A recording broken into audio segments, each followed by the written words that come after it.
Hi there, everybody. Welcome to another episode of the Cloud-Based Mayhem. Sorry about skipping the last week. I was down in Brazil chasing the world record. We didn't have the most awesome weather, so we didn't get that, but had some really nice flying, and it's good to be back and catch them and bringing you these shows. Just got off the phone with Dustin Martin, who many of you will know, legendary hang glider pilot, and flies a lot of other stuff, but he set the world record, which still holds, back in 2012, beat out Johnny Durand by a couple K, went 761, I believe, down in Texas. Pretty much flew across the state of Texas, which is no small feat and very, very cool. And in this episode, we get into all kinds of really good stuff. Finding good lines, working light lift, chasing records, flying RC planes and what that does for paragliding and hang gliding skills. But try to kind of distill what makes him so great on a hang glider and use a lot of that skill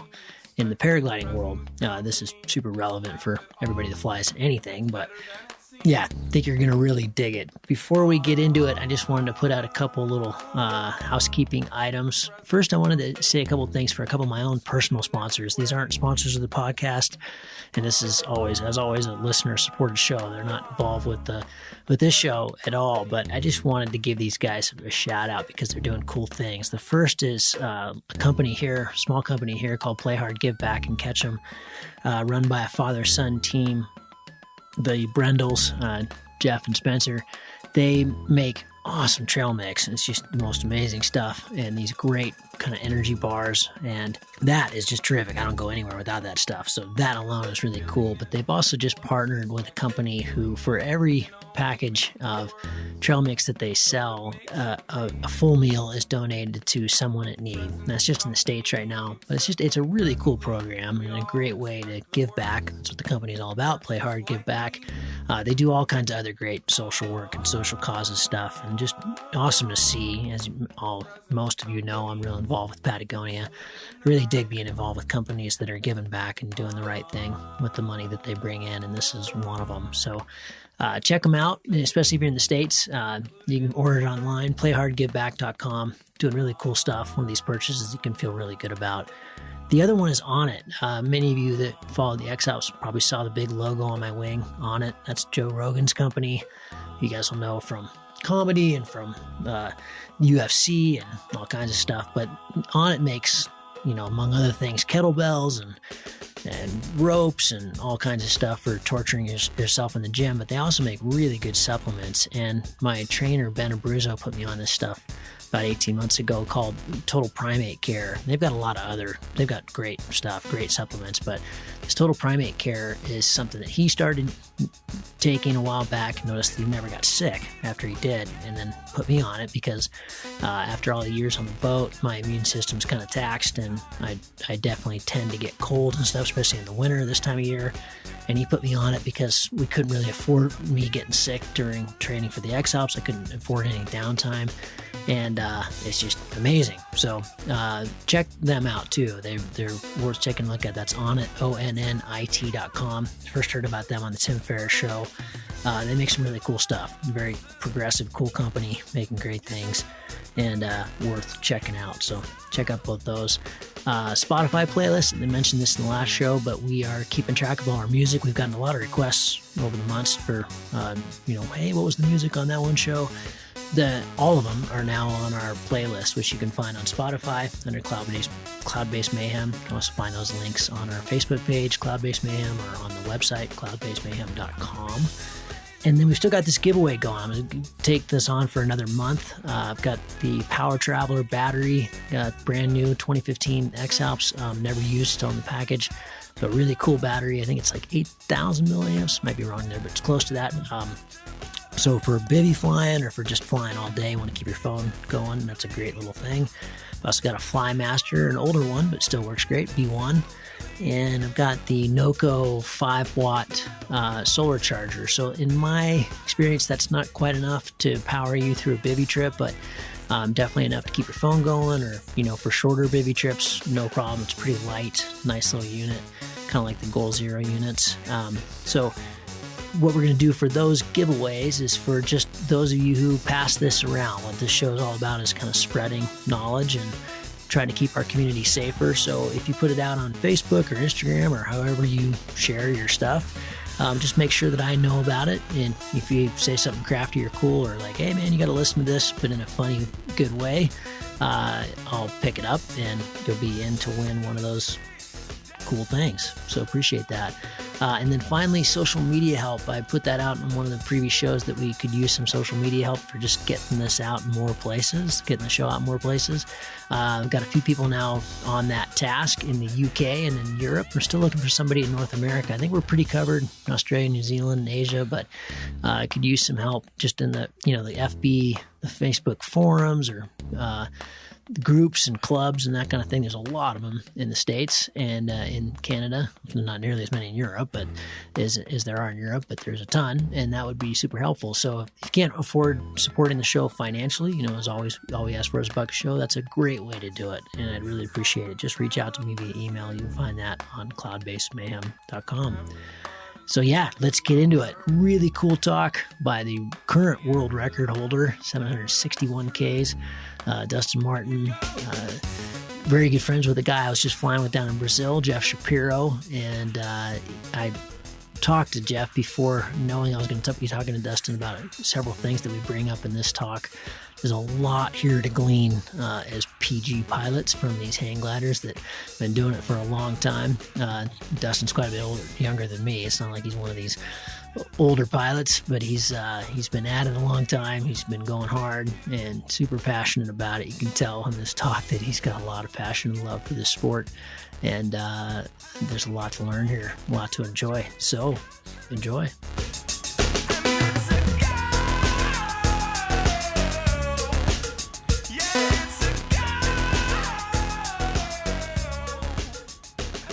Dustin, man, so stoked to get you on the show. I really appreciate this. I know you've been listening to these, and we've had many, many requests to get you on here because you're a hang gliding Jedi, and we don't talk to enough hang gliders. So yeah, I'm really excited. First of all, I'm super honored to be on your show, and I'm a longtime listener since the beginning, and I sit at the sewing machine, and every time they come out, I'm pretty much right on it. So thanks for that. So Dustin, before we started recording, we were talking about, we're going to talk about your record flight because we have to. We were talking about, some of the cool things you've done. And I brought up Larry Tudor, and I was saying, have there been any flights you've done that have been like his flight when he flew from Dobbs in New Mexico, and his ground support was like, dude, turn around. You're in a tornado. And you're like, oh dude, I've been in like 5 tornadoes. And so I'm going to go ahead and assume because, chasing records is rad and it's super fun. And, we're going to talk about that. We're going to talk about your Texas flight, but I'm going to make the jump and make an assumption that probably wasn't the best flight you've ever had. Is that correct? That's correct. That was not my favorite flight ever. So tell me, let's start it off with a bang. Before we're going to talk about your history, and everybody's going to get to know you here. But replay your favorite flight or one of them. Okay, well, I'll give you. You've had a lot. I'll give you one of them. I mean, my favorite flight is probably not something that would be as entertaining. It was something that was just more meaningful to me at the time. But I was thinking after we did talk about Larry Tudor flying near that tornado. I was thinking, well, I flew near a tornado that I can't remember what year it was. I think it was 98 or somewhere between 98 and 2000 in Salt Lake City. And I was soaring the south side of the point, and it got really dark to my north, really dark, like a black curtain between me and South Salt Lake. And I thought, well, that's pretty interesting. And the wind picked up, and, it got a little textured. It actually got really good. And I stayed up for a while, and then it sort of got ominous. I mean, it was a little more ominous than usual. And I had by that time, only been flying 2 or 3 years. And so I flew for a while and then thought, I'll land. And I landed. And then somebody came up later and said, man, what were you flying? That was insane. The tornado just completely wiped out half of Salt Lake City. And really? So then, that night on the news, I was, listening to, or I was watching recordings of people in office buildings, as windows were blowing out and they were screaming, and I was like, man, that was right there. Holy crap. So I love that you're like, oh, it's kind of ominous. Yeah. I mean, there was it was pretty, it was Salt Lake City. So there was There were no expletives, but there was a whole lot of "oh my hex" on the news channel that night.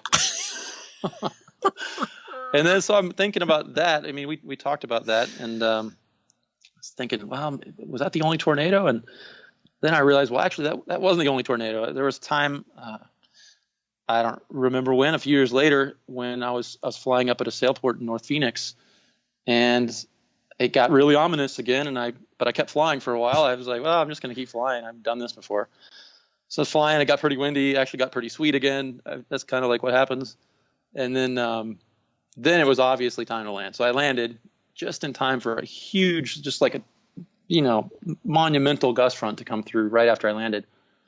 And it turns out a guy in a sailplane died that day. Former hang glider pilot died that day, right about the time I landed, maybe or not connected to that gust front. But then same deal, like a couple hours later, a tornado has just gone through North Phoenix, Arizona, and it was 15 miles to the south or whatever. So I was thinking about, is that the only tornado? And it turns out that wasn't the only tornado, because I had a dude, I had a much more interesting flight. So there's those two. Then I was thinking, I was in Georgia at this comp that we had up there, and Americus maybe. I think it was Americus. We had a really good comp up there, but one of the days was pretty sketchy, and we knew it was going to be sketchy. It was totally blue, and then the clouds started popping, and it was just beautiful. But we knew from looking at the radar and the live images that it was going to get crazy sooner than later, to the north of us, between Atlanta and us. And the weather was pushing south hard. And they were like, well, look, we're going to try to get the day off. I'm sure you're familiar with trying to get the day off at a comp. So they're like, we're going to try to squeeze this in. It's going to get crazy. We know we're not going to have all day to do this. And we know when it does go south, it's going to be really bad. So we're like, all right, we're game. So we all took off. And, everybody tried to take the first start they could get. It was an aerotow comp, so there was a few starts. And we all started heading south and getting pushed by the wind. And it was really light and really scratchy, and really smooth and nice. It was Georgia, so we're over these fields, and it started to shade out by the time we had taken the start. It was pretty good at the start, 400 or 500 up, clouds around, and then it just shaded over, and it got shaded over by an anvil from basically Atlanta. I mean, like one of those, not your 30,000 foot anvil. It was like a 60,000 foot anvil that was just spreading out over the state. So it shaded us. But there was still lift and cloud and cumes forming under it. It was, there was energy in the air, even though it was completely shaded. And I've learned that means that's not good. Really scary. I've learned that if it's shady and you should be gliding to the ground without a beep, then you probably should be on the ground if you're still in lift. Right.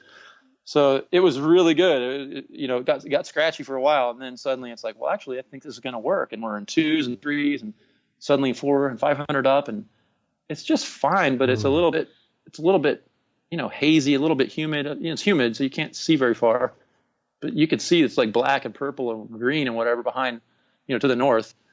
It's coming, but I can't really tell. And they have little fires burning. A couple people have fires burning in their fields and their yards, and the smoke's kind of laid over, but it's laid over because, there's no real energy down there. It's shaded, and this looks like it's blowing 10 miles an hour, and it was. So we're drifting, and then it kind of gets a little better. I'd say we had like a 400 or 500 up, and it went from being a couple of us, little disjoint groups, to actually maybe a gaggle of 5 or 6 or 7, and maybe another half dozen a little lower.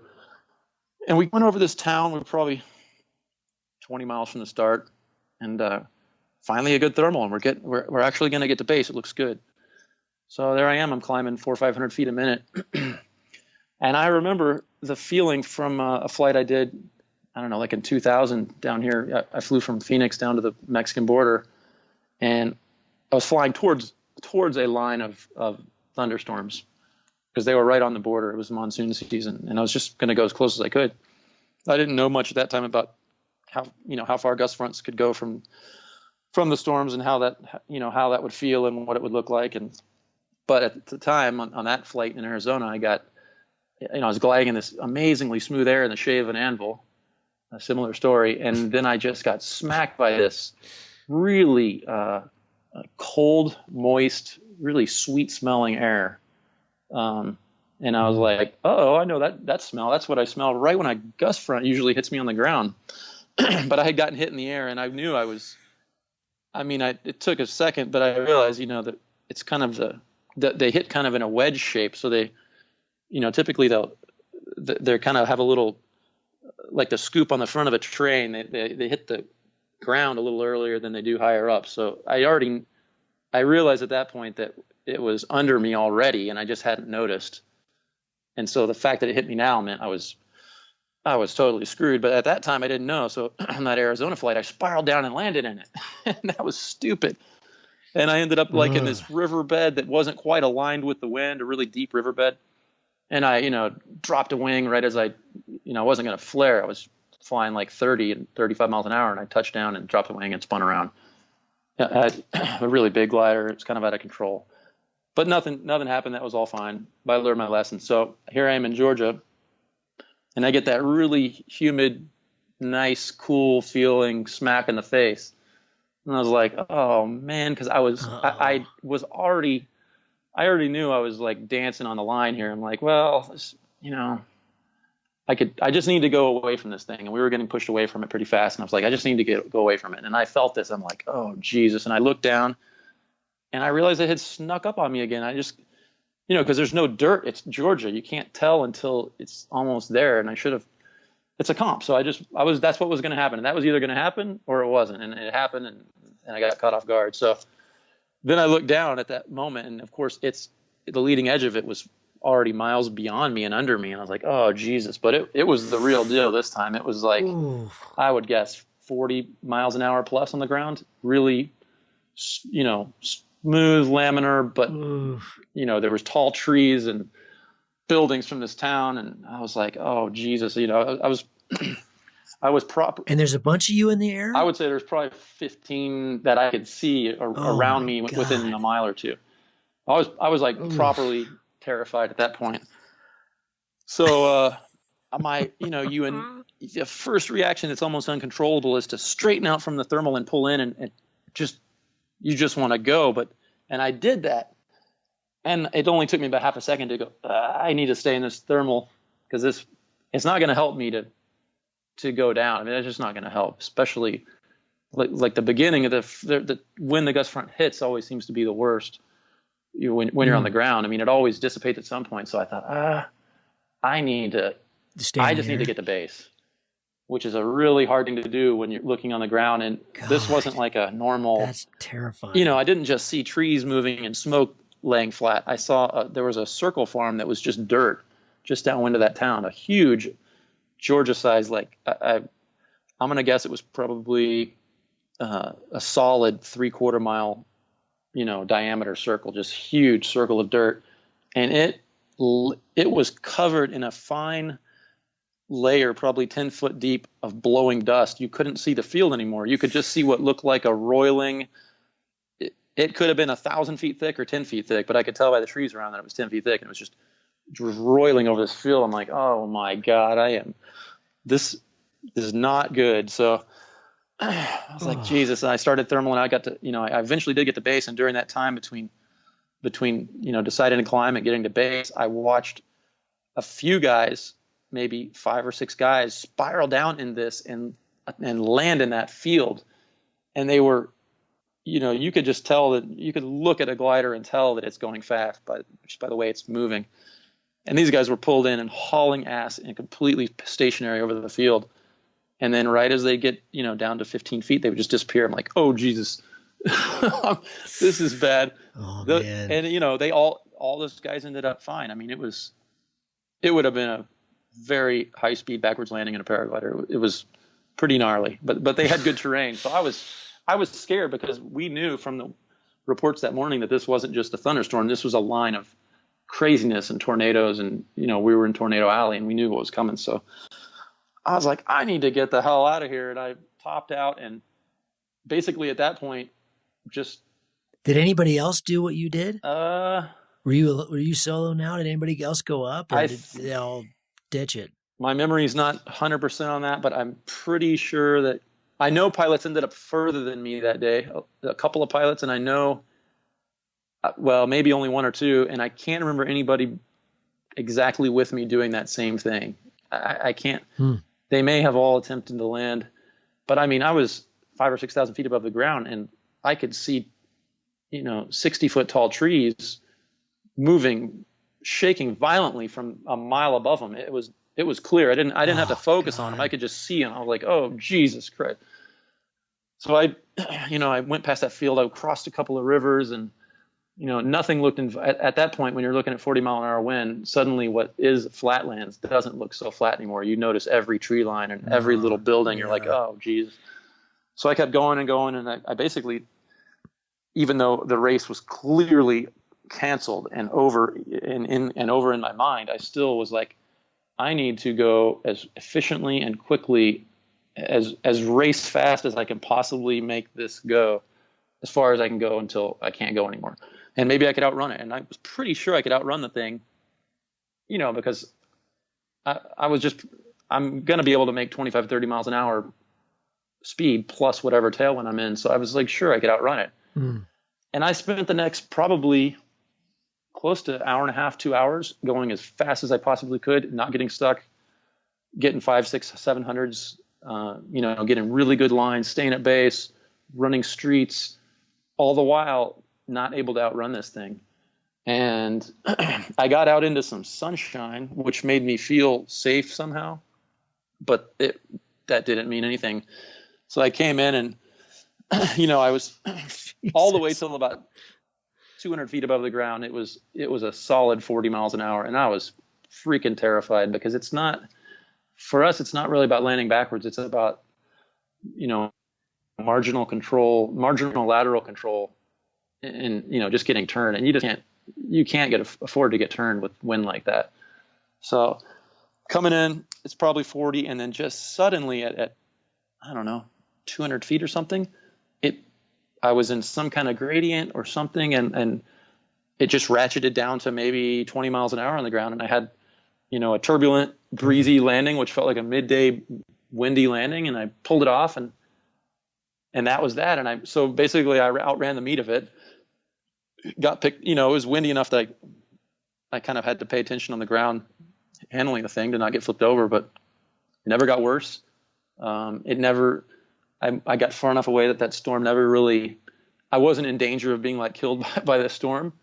But later, just like on all those other flights, the reports were, massive tornadoes moved through south of Atlanta and, whatever, the north of the Americas region, and, wiped out this and that. And I'm just like, oh my God, how retarded can I be? It's just like, this is like the fourth time. So I mean, if you look at it from a turbulence perspective, or if you just couldn't see the atmosphere around you, that flight would have been a great flight. There was nothing out of the ordinary turbulence wise, or, besides the wind over the ground. Yeah. If you didn't know it was so gnarly, it would have been great. Yeah, it would have been awesome. It was awesome. It's just, so that's why it was memorable. It was a really great flight, but it's like, all right, 4 tornadoes. Oh, the other tornado. That's right.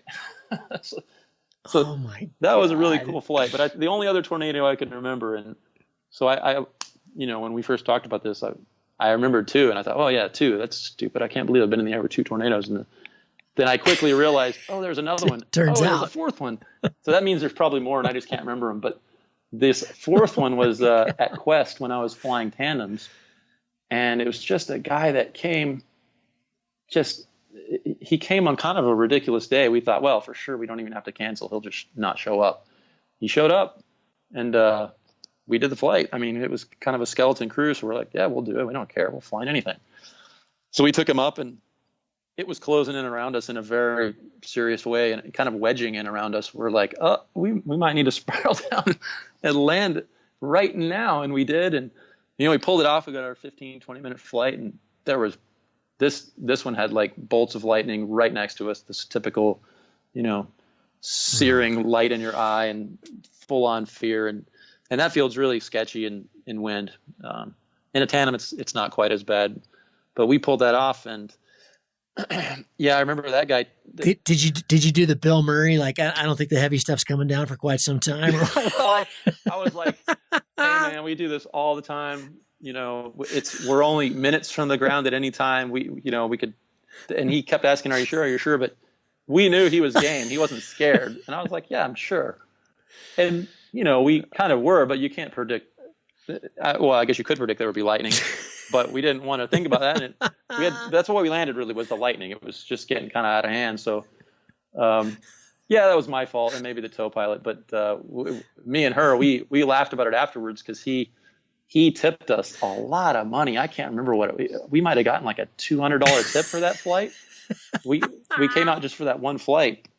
This is no reflection on Quest Air, by the way. I was just being a cowboy or whatever. It was a one-off. But yeah, he tipped us a lot of money. I remember we went around the side of the hangar, and it wasn't like a couple hundreds. It was maybe like in 5s and 10s, and it was just a stack. We're like, oh my God, we were laughing at each other, and it got away from us. Kind of the cash got away from us, and it was just ripping through there, like, same story, same as the other flights, blowing like 40, and we're around the rotor of the hangar, and this like just like funnel of money's blowing around, and we're laughing our ass off trying to count it, and it's getting away from us. We're like, what the?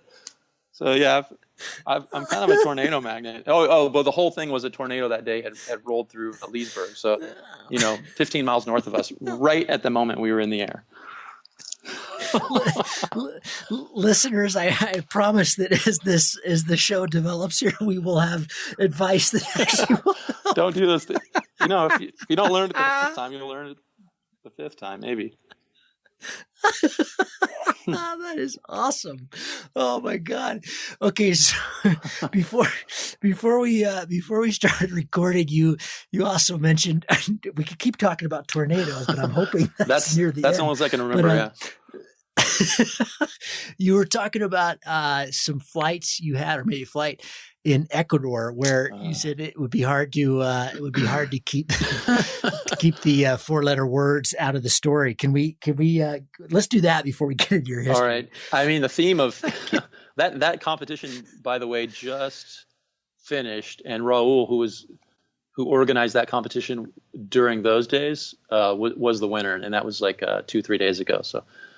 That's cool. That's pretty cool that he finally won, because the full circle. The big dogs weren't down there. I hope he's listening. So yeah, those were good times. I mean, around 2000, maybe 5, 6, 7, 8, something like that. It was really good times. We had the Jeffs come down there, Daniel Velez from Colombia. I went down there, I don't know, 7, 8 years in a row, maybe 6 years, 7 years in a row. Kevin Carter came down there the first time I went down there. And then, more recently, Moyes sent Tom Weisenberger down there. Craig Coomber's been down there. So it's been like super hot, contested race. And it just comes down to, that race is really cool to me personally, because it comes down to nothing but glider performance and harness cleanliness. There's just no, it's a ridge race. There's no getting around. You can't pull in more to go better. You got what you got. When you show up, your preparation is what you've got. So after that first year, when Kevin beat me, I was like, man, he just was going better than me, and I felt helpless because it wasn't like I needed to climb better or pick a better line. There's only one line. It's 10 feet from the cliff. That's the line. So.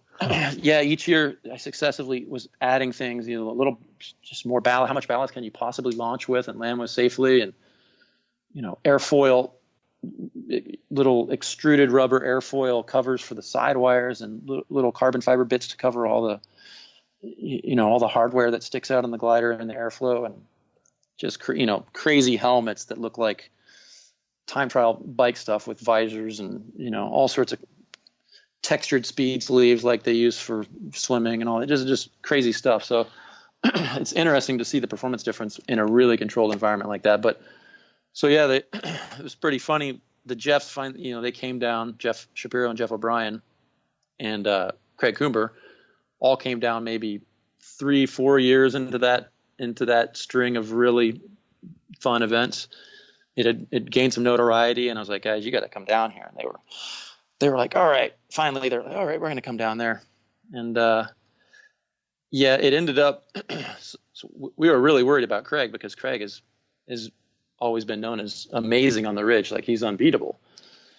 So, I mean, I was nervous. Everybody was nervous. And so those guys were prepping pretty hard. And I mean, you know, both of them, they're, when it's time to get serious, they get serious. So, you know, they prepped really hard and came down there and were really serious. And another interesting thing about that is when they came down there, that was the origin of the Cloud-Based Foundation, was that trip.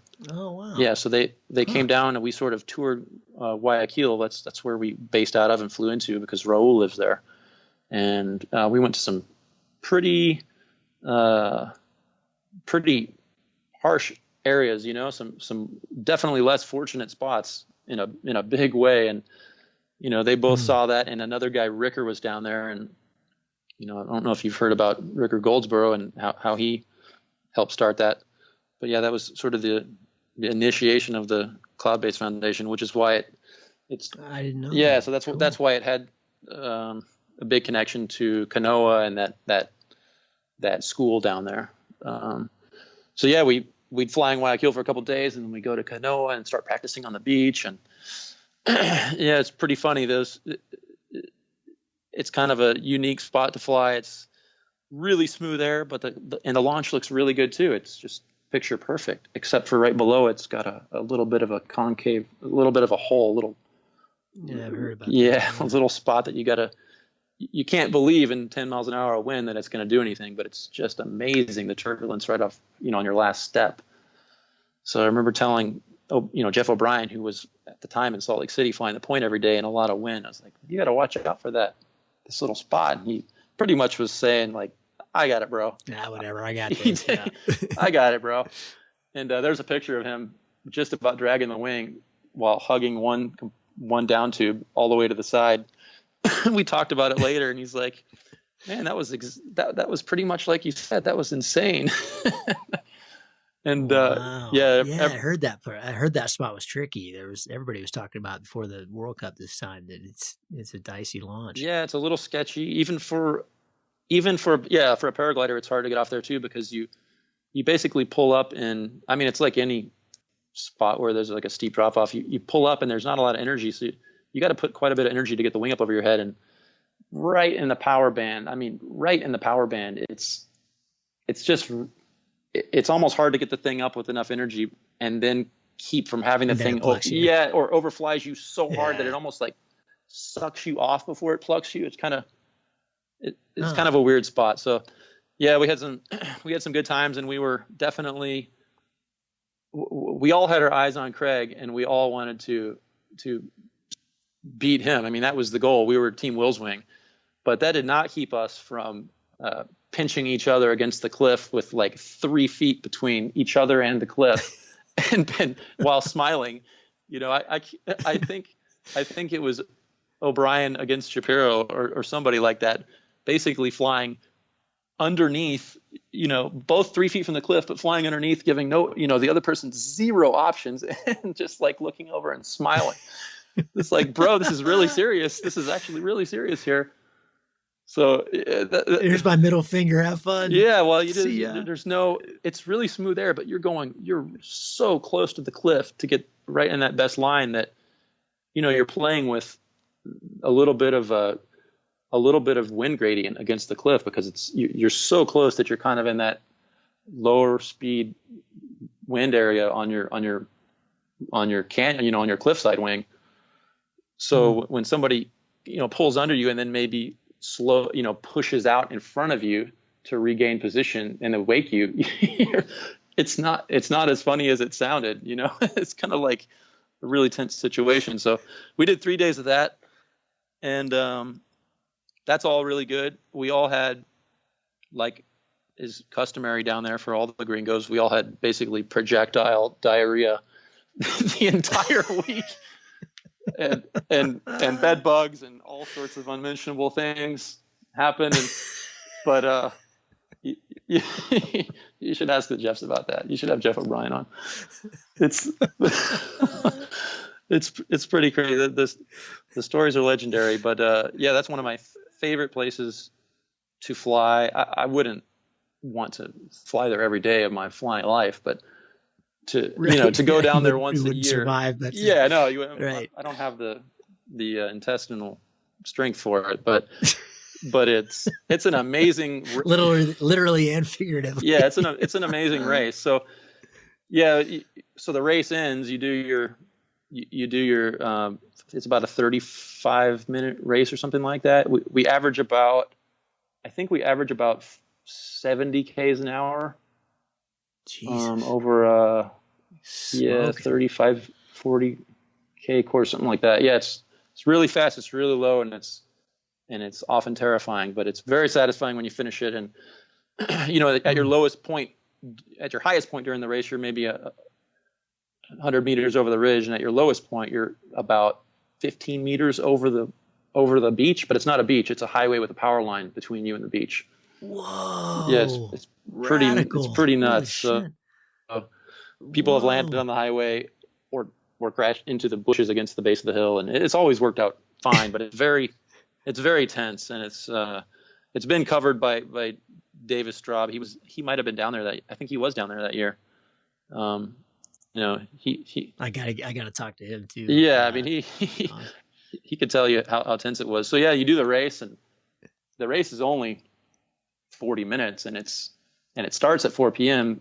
for conditions, but also because we were just chronically hungover. Like it was, and not, 1 year we had a beer sponsor, thanks to Raul, and that was great because we were actually drinking beer, which is more forgiving. But every other year it was just nothing but tequila. And I mean, I've lost days of my life down there. Like if I look back at hangovers, I mean, I know one in particular, and it was there, and I can say that I lost a day of my life. Like yeah, I remember that. I woke up. I hate that kind of pain. Is no fun. No, you don't. It's the worst. It was not worth it. So yeah. Anyway, you get. But it kind of is. Well, it's memorable. You finish the race, so it starts at 4 for those reasons, and then you finish the race, and it's 4:30 or 5, and it's on the equator, so you have a little time left. You have another 45 minutes or so, and then you go north to these, what we call, I guess, what the gringos call the North Cliffs, and you glide over town. You get a little altitude, you glide over town, and that puts you out over. I don't know if you ever flown there, but you glide out over this town, and you'll connect to this other tiny little pillar of a ridge that's sticking out close to the water, and it's literally 100 yards long and 100 yards high, and you get a little altitude, and now from then on heading north, you have nothing but sandstone cliffs going straight down into crashing waves. Fairly decent wave. I don't know, 3-4 foot waves, and they just go committing. Yeah, it's kind of these undercut, overhanging cliffs. It's just really kind of stark. So you start working your way out there, and initially you're pretty low. You're definitely far out of glide of survival. Like you're done. So you test the lift, and it's good. Okay, it's good. And you go, and you keep going. After a few miles, you go around this point, maybe 3 or 4 miles, you go around this point, and then there's a beach.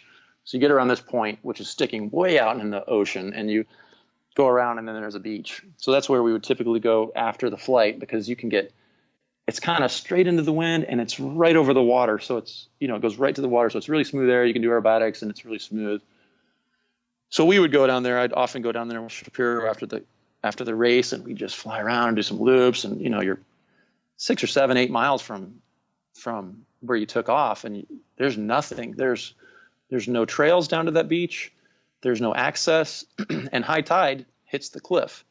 So at the time, you'd always see a beach that was about a couple wingspans wide. So it was landable. It was no problem, but you weren't getting out. Like a pilot had landed there, I think, and they told us about some story. A pilot landed there, and they had to get him with a boat, and it gets dark fast, so they're not getting you before dark. Like, yeah, it's equator. Yeah, they'll miss you. They'll just miss you, and then later they'll get you. So there's little alluvial fans of sand to climb up on and escape the tide if you need to. But it's committing. Like, you're spending the night out in the middle of nowhere and maybe losing your glider. I mean, the tide's coming up. So we would go out there and play around. We'd always, or at least I would kind of play with fire a little bit and kind of dive down low, and because it's just such a beautiful ridge. I mean, it's like the best ridge you've ever seen. It's like Torrey Pines, but twice as high and totally vertical and smooth sand. Like the best. You couldn't design it better. And yeah, we go down there and have fun. And I remember one day, tell me if I'm droning on too long here. No, not at all. I've got the biggest smile on my face. Sounds awesome. I just want to highlight Kanoa, because that place is, you asked what are some of the best flights, and they've often happened there.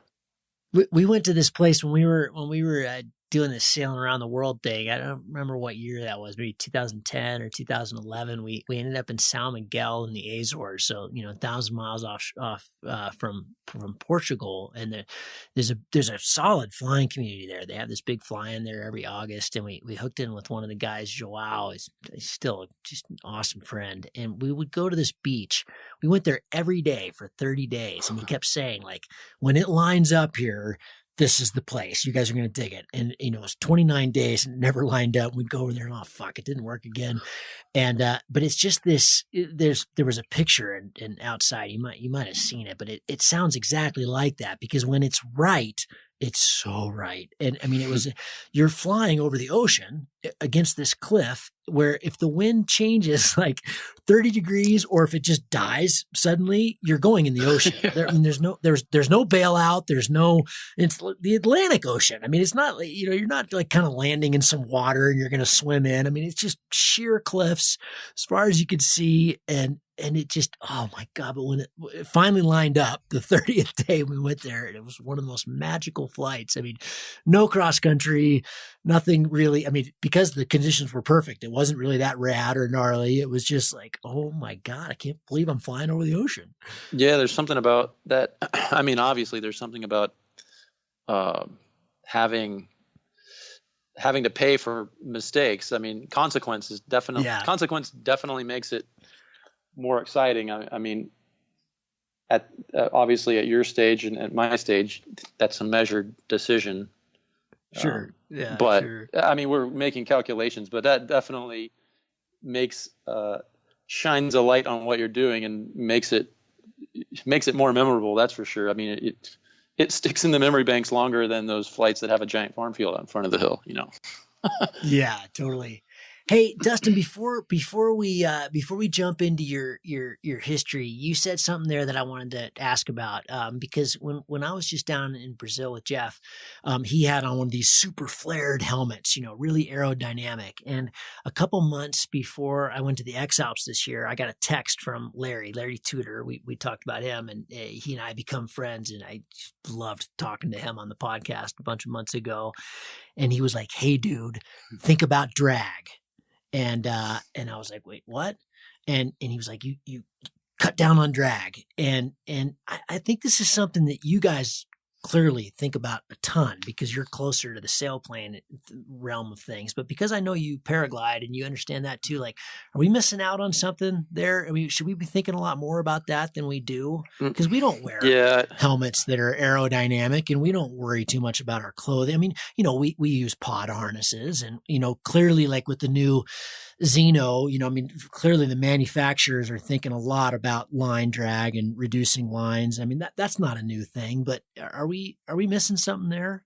No, I don't. I honestly feel pretty confident in saying no, because you got to obviously have the equipment to keep up if you're flying with a buddy. I mean, you don't want to have a big day for 10 hours and not be able to keep up with someone, or struggle so hard that it's almost impossible. So, as long as you're matched, that's really the most important thing. And all those years in Kanoa has taught me for sure that those small changes are absolutely invisible in air that has any texture at all. There's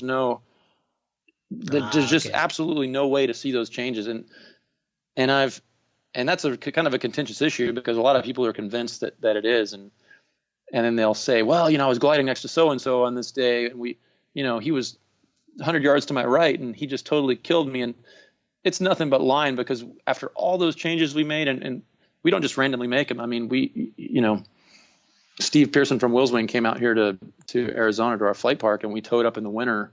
Spent like a weekend doing nothing but comparisons and doing, isolating every little thing that I wanted to add to the glider or change on the glider. Batten profiles, adding reflex, taking away reflex, all these little stupid fairing things, the helmet. I had a carbon fairing on my main riser that connects the harness to the glider. In a ridiculously low reflex set or washout setting on the glider, like a super low twist setting, something you'd never fly in thermals. And after all those changes, we would do, it's actually a video that Dave Aldrich made of these comparison tests.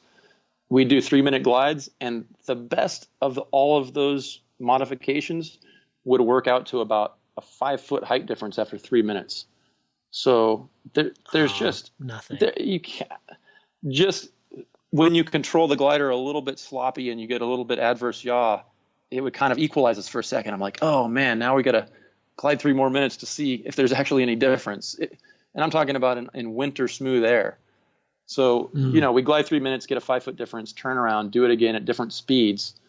And it's things that you think it's irrelevant. Yeah. Things that you think, from reading books on, sailplane books on aerodynamics and speed of flying and all that. You think, oh, this is definitely making a difference. And it's really weird. Like, one thing that you think would make a difference will make kind of a little difference. And then you're like, well, if more reflex is good, then a little more reflex is better. And we'd add a little more reflex on that fourth batten. And I'm talking about just bending it to where the back tip of the batten is 1 inch higher on one single batten. And suddenly the gain that we had made from the inboard 3 battens being raised up an inch was completely erased with that fourth batten.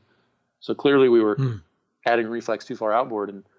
And then we did several comparison glides to make sure. And it's like, well, that doesn't work like I expected it to work. So, when you're, from gliding with people, in 1 second, a guy can gain 20 feet on you and be a wingspan away from you just from the air. I mean, there's no way that it's going to help you. And certainly not if you're doing your own flight, or if you're mostly flying alone or just one guy. It's nice to know that you have the best glider. That's probably the most useful part of it, is to have that psychological advantage, knowing, sure, if you have the tiniest edge, you're probably not going to get dropped. But to go to all those lengths to, you certainly wouldn't want to compromise safety by wearing a helmet that doesn't have, I don't wear Lubin shells anymore unless I'm at the beach at that race. I wouldn't compromise something like crushable foam in a helmet, or, some kind of protection on at least some protection on a paraglider harness. I mean, it's just, no, I don't think you're getting anything. I don't think you're getting anything tangible from it. Why don't we talk briefly about, and it doesn't have to be super brief, but let's talk about your, for those of the listeners who don't know, of course they know you broke the record, which we'll get into, but why don't we give us a brief kind of history of the Dustin Flying Show since the beginning, and then we'll take it from there. So yeah, my flying history, I guess the first thing I did was RC. I can't remember when that was exactly. I must have been 8 years old or 10 years old or something like that. But that definitely helped to be able to picture how a glider flies, or how anything, how an airplane flies. When I was learning, it definitely sort of sets you apart. It gives you a leg up for sure. And that's, even till today, being able to look at something sort of, third person from the ground and sort of watch what it does, and then have that instant feedback of, okay, well, it's lifting because of the, falling out of the thermal, or I'm doing this, or I'm doing that. That's been a real help, and it's translated pretty much directly to hang gliding. I don't know so much about how that's worked out with paragliding, but overall it's been a big help. And then it's interesting, if I could just interrupt for a second. Just earlier today, I was doing another recording with an acro guy that's been around a long time named Zandy. He lives over in Gurlitzen, and that's how he started his flying. And it just clicked with me. I don't know if you know Farmer, Matt Beechner. He's kind of our, local air Jedi, and he's one of these guys that he flies a quarter as much as I do now because he's just busy and he's got work and other stuff. But I don't think I'll ever be as good as him because he's just one of these people that just has this insane feel. And he has also spent a lot of time with RC. I think you guys are onto something there. It must be a really good learning tool. Yeah, it's I mean, I don't know about for other pilots who do it, but it since I started young, I started with that because it was all I had. It's all I could do. I wasn't old enough to fly on my own. But yeah, it definitely does something to your hand-eye coordination and to your perception of. I mean, I'm constantly relating in my mind what's happening to me in my glider relative to what that would look like on the ground, and that's.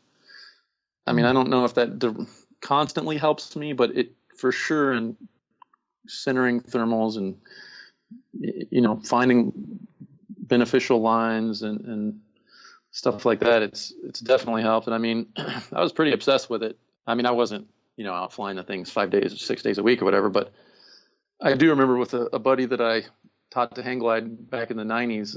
We were both into RC. We were roommates for a while, and I mean, it was to the point where, we were throwing these things off the hill. And one day I had the thing pretty high, and we were both in my car, this old 84 Pontiac Bonneville. And I was like, man, that thing's pretty high.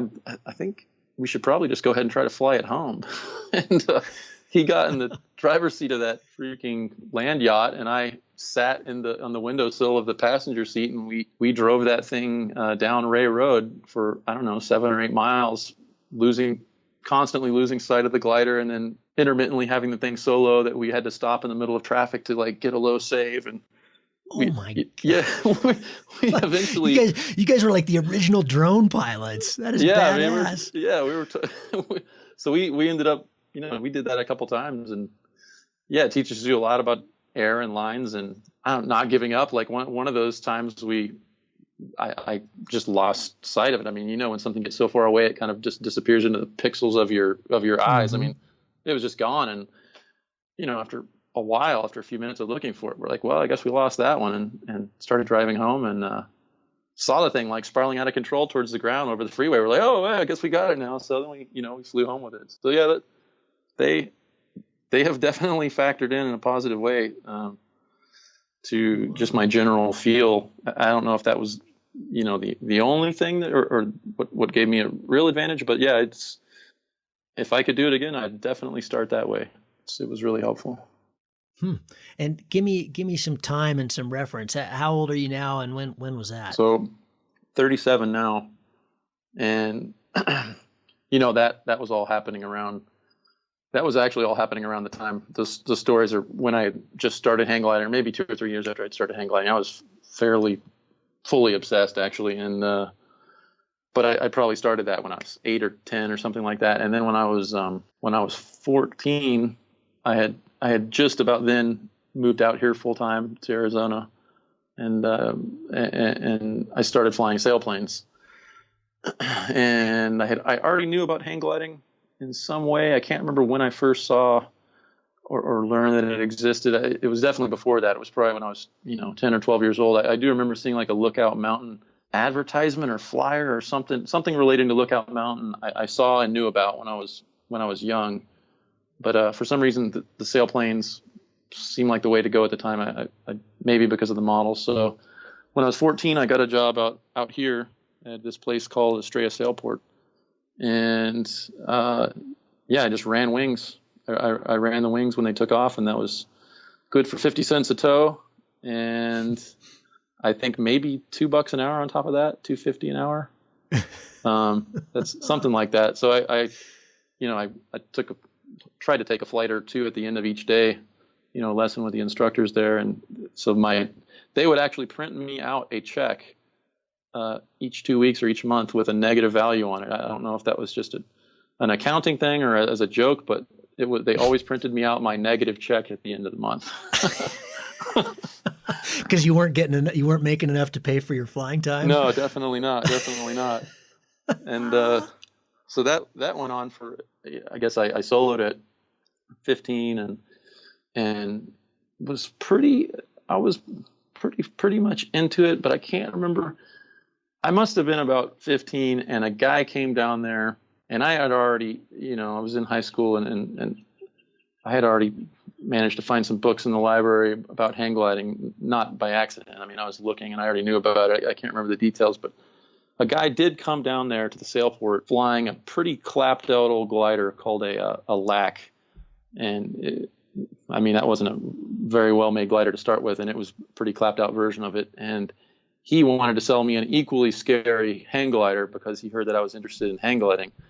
So as a pilot who had zero experience, not even 1 second under a hang glider, he wanted to sell me a foil combat, which I think from what I've heard is actually a pretty sweet flying glider, but it was nothing that you wouldn't put an offer to a beginner on it. Yeah. Right. So he talked about a few flights he had, and my interest peaked again because I just to step back a little bit, when I was, I don't know, 13 or 14 or somewhere around there, my mom took me to another sailport on the other side of Phoenix, and I took a flight in a sailplane. Might have been my first one, and we were thermaling up. It must have been summertime, just over the Carefree Highway up there, and this guy in a hang glider rocked right up to us at the same altitude and just basically was like waving at us and cored right through us and was gone. And I was just like, what the hell just happened? That dude was like hanging in a golf bag underneath that thing. That was incredible. Like that was amazing. I'm going to make those golf bags someday. Yeah, I'm going to make absolutely no money making those one day. They're going to look really cool. So yeah, that was from a place called the Oasis. So that was turf soaring school, and they towed right across the street at a place called the Oasis.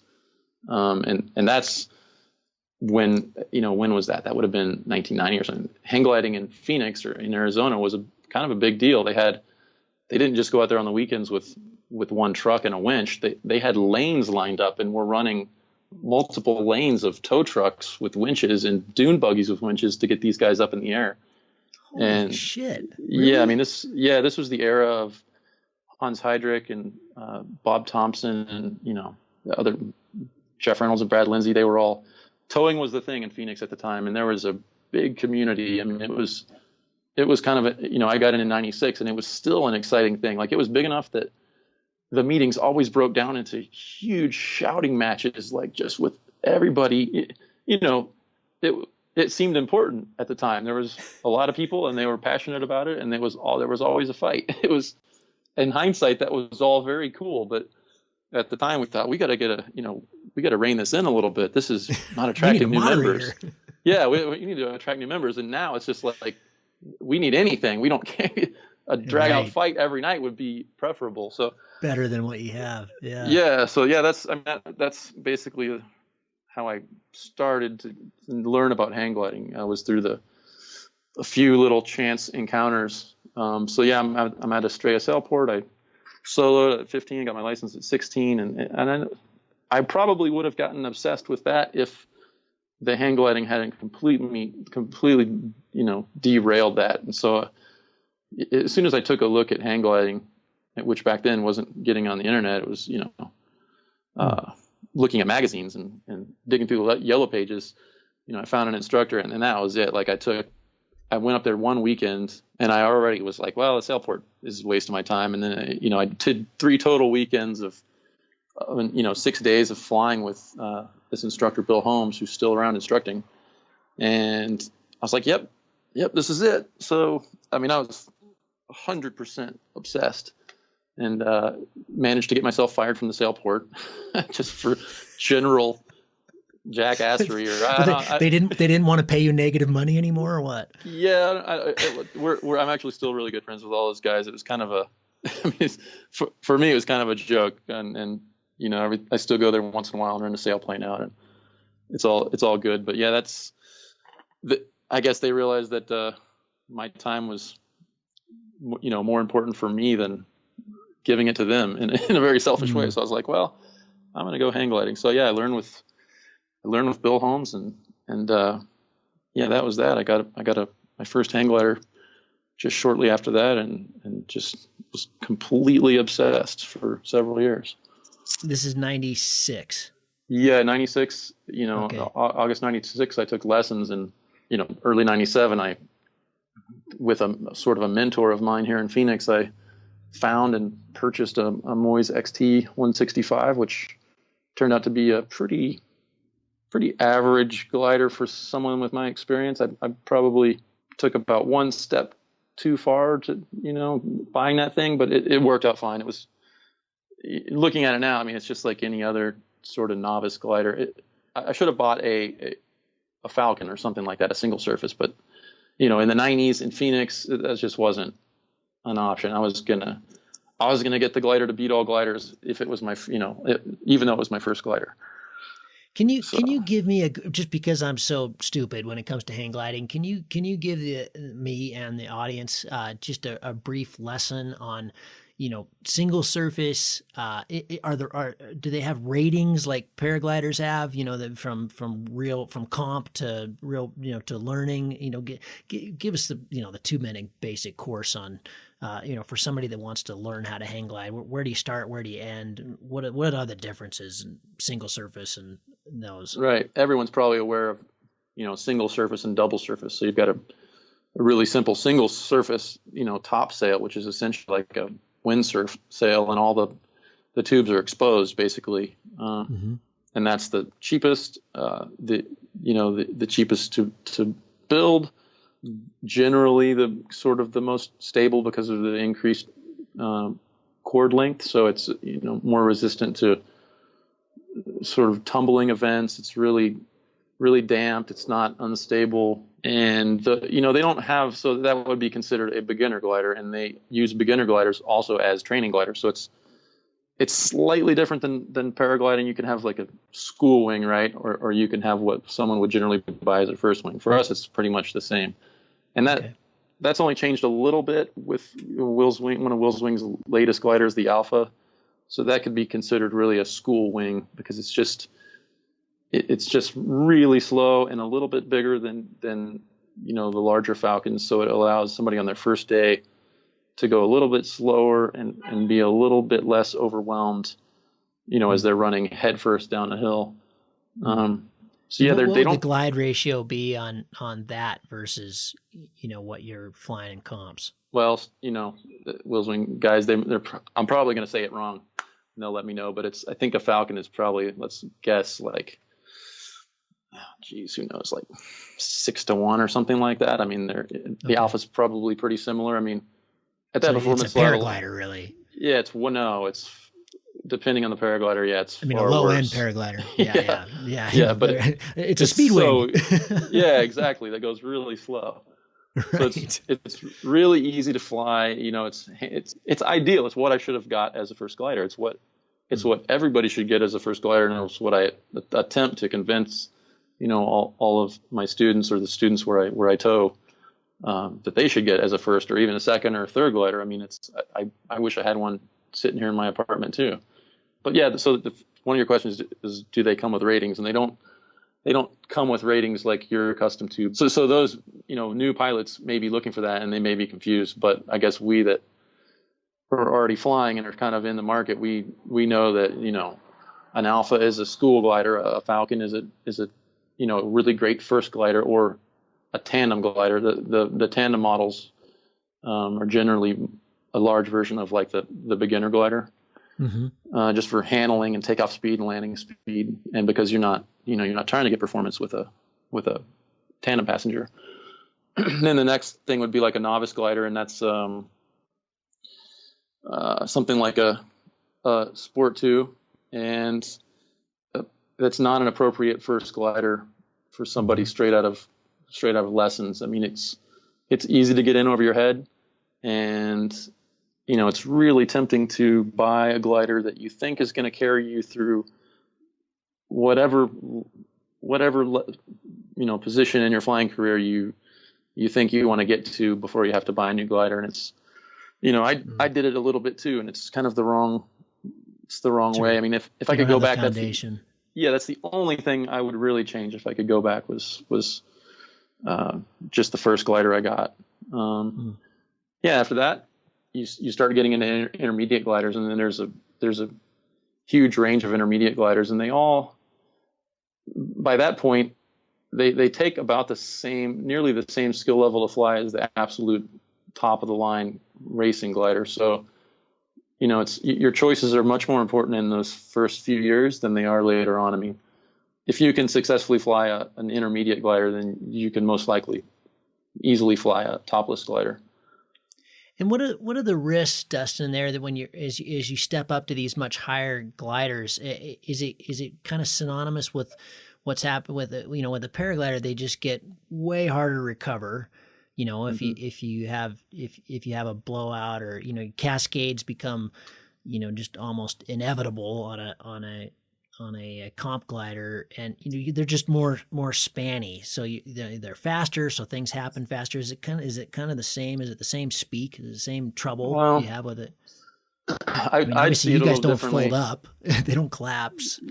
Yeah, I mean, I think that you'd have a different problem. Like you could put I'm guessing this, I'm pretty confident you could put anybody who could fly a level paraglider on a comp glider, if they could successfully get the thing launched, and they could fly it down in totally dead air and be fine. Mm-hmm. But when you throw somebody off in a high performance hang glider that's only flown single surface, really baggy gliders, you're going to encounter the problem immediately off of launch with handling and sort of this damped, delayed handling response on the high performance glider, and it's going to get them really quick. It gets almost everyone really quickly into an oscillation issue really close to the hill. So it's more of a handling thing it's definitely more of a handling thing than a inherent glider safety thing. I mean, but then of course when you start throwing in midday conditions, then you're going to have similar problems to the paragliders. Okay. Not to mention also takeoff and landing speeds are going to be thrilling and terrifying on your first flight on a topless glider. Yeah, right. Okay, gotcha. Okay, so thank you for that. Appreciate that. And so take us from so you get your first glider in '96. You move up maybe a little too fast, '97. How do you go fill in the gap between there and breaking world records? So I got that first glider in '97 after I borrowed lucky enough that there was a community here, so I was able to borrow a beginner glider in the meantime between lessons and actually getting my first glider. So I was on this borrowed glider and being thrown off every sketchy no wind cliff launch around the valley here by my mentor and other pilots, and got through that pretty much completely unscathed. And I guess I knew enough to stay on that sort of novice intermediate glider that I had for a while, and I didn't have much need to step up, but I really stepped up to the next glider, which was an extra light, just out of just the sheer sexiness of that thing. I saw this guy up at Mingus had one, and I had to have it. I mean, I had to have his, not just one of them. I had to have that one. So I chased him around for a season, and I was like, I must have your glider. That thing is the sexiest thing I've ever laid eyes on. And I kept telling me no, and finally he knew he had his sucker after he had put all the hours on it. And I bought that thing from him, and I was ready for it when I guess I was ready for it, and I did it right. I went up to the craters, which is basically Arizona's sort of legendary training site. They're really smooth. The terrain is smooth, and at the time of year I flew it, it was really cold. There might have even been snow on the ground. And it was a really smooth flight. So even after all the hours in the XCs, I'd done some limited XC on my glider and flown it in all kind of crazy air. Just stepping up to that extra light, which now looking back it's just another intermediate glider in today's range of gliders. It was incredibly fast and scary, and just the sound of the air moving past the wing and me was terrifying. As soon as I flew away from the hill, and I managed to do a couple of 180s and not get really into too much trouble. It didn't oscillate too much, and I landed it on my feet. I couldn't believe it, and I bought the thing. I loved it. So I got used to that glider and started to have some success with cross country in this. I started to have success in this relatively small community we have out here. Relatively small compared to California or some of those places in Brazil. I mean, so I had achieved some measure of success out here, and that was enough with within, I guess it was about 98, I got a call from a guy named Ken Brown, who's a good friend now, and he was the U.S. distributor for Moyes, and he's like, "Hey, I've got an idea for you. Looks like you've been doing all right, and I'd like to help you out." So it turns out that he wanted to give me a glider, and maybe make that a regular thing. And so I ended up getting used comp gliders from there was comp pilots that were fully sponsored that were getting new stuff, and I would, after a season or two, I'd get their stuff, and I was like, felt like the luckiest guy on earth, and that was pretty amazing.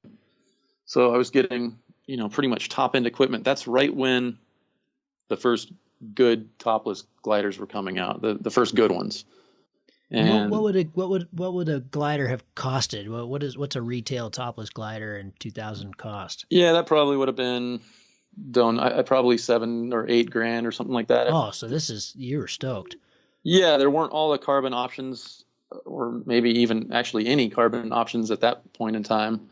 These weren't the first topless. This was kind of the second round of topless. They had figured out some issues, and so yeah, he helped me out, and I started getting kind of semi-regular gliders from him that were used from U.S. comp pilots like Kurt Warren and some other guys, and yeah, I was super stoked, and he kept me in gliders and sort of funded a first little trip for me, and that was to go from here in Arizona up through sort of the western U.S. through the Rockies up to Golden. Actually, no, sorry, Sun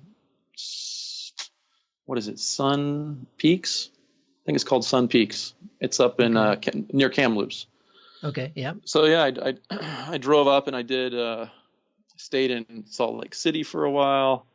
I did the Chelan comp. That was my first comp, I guess.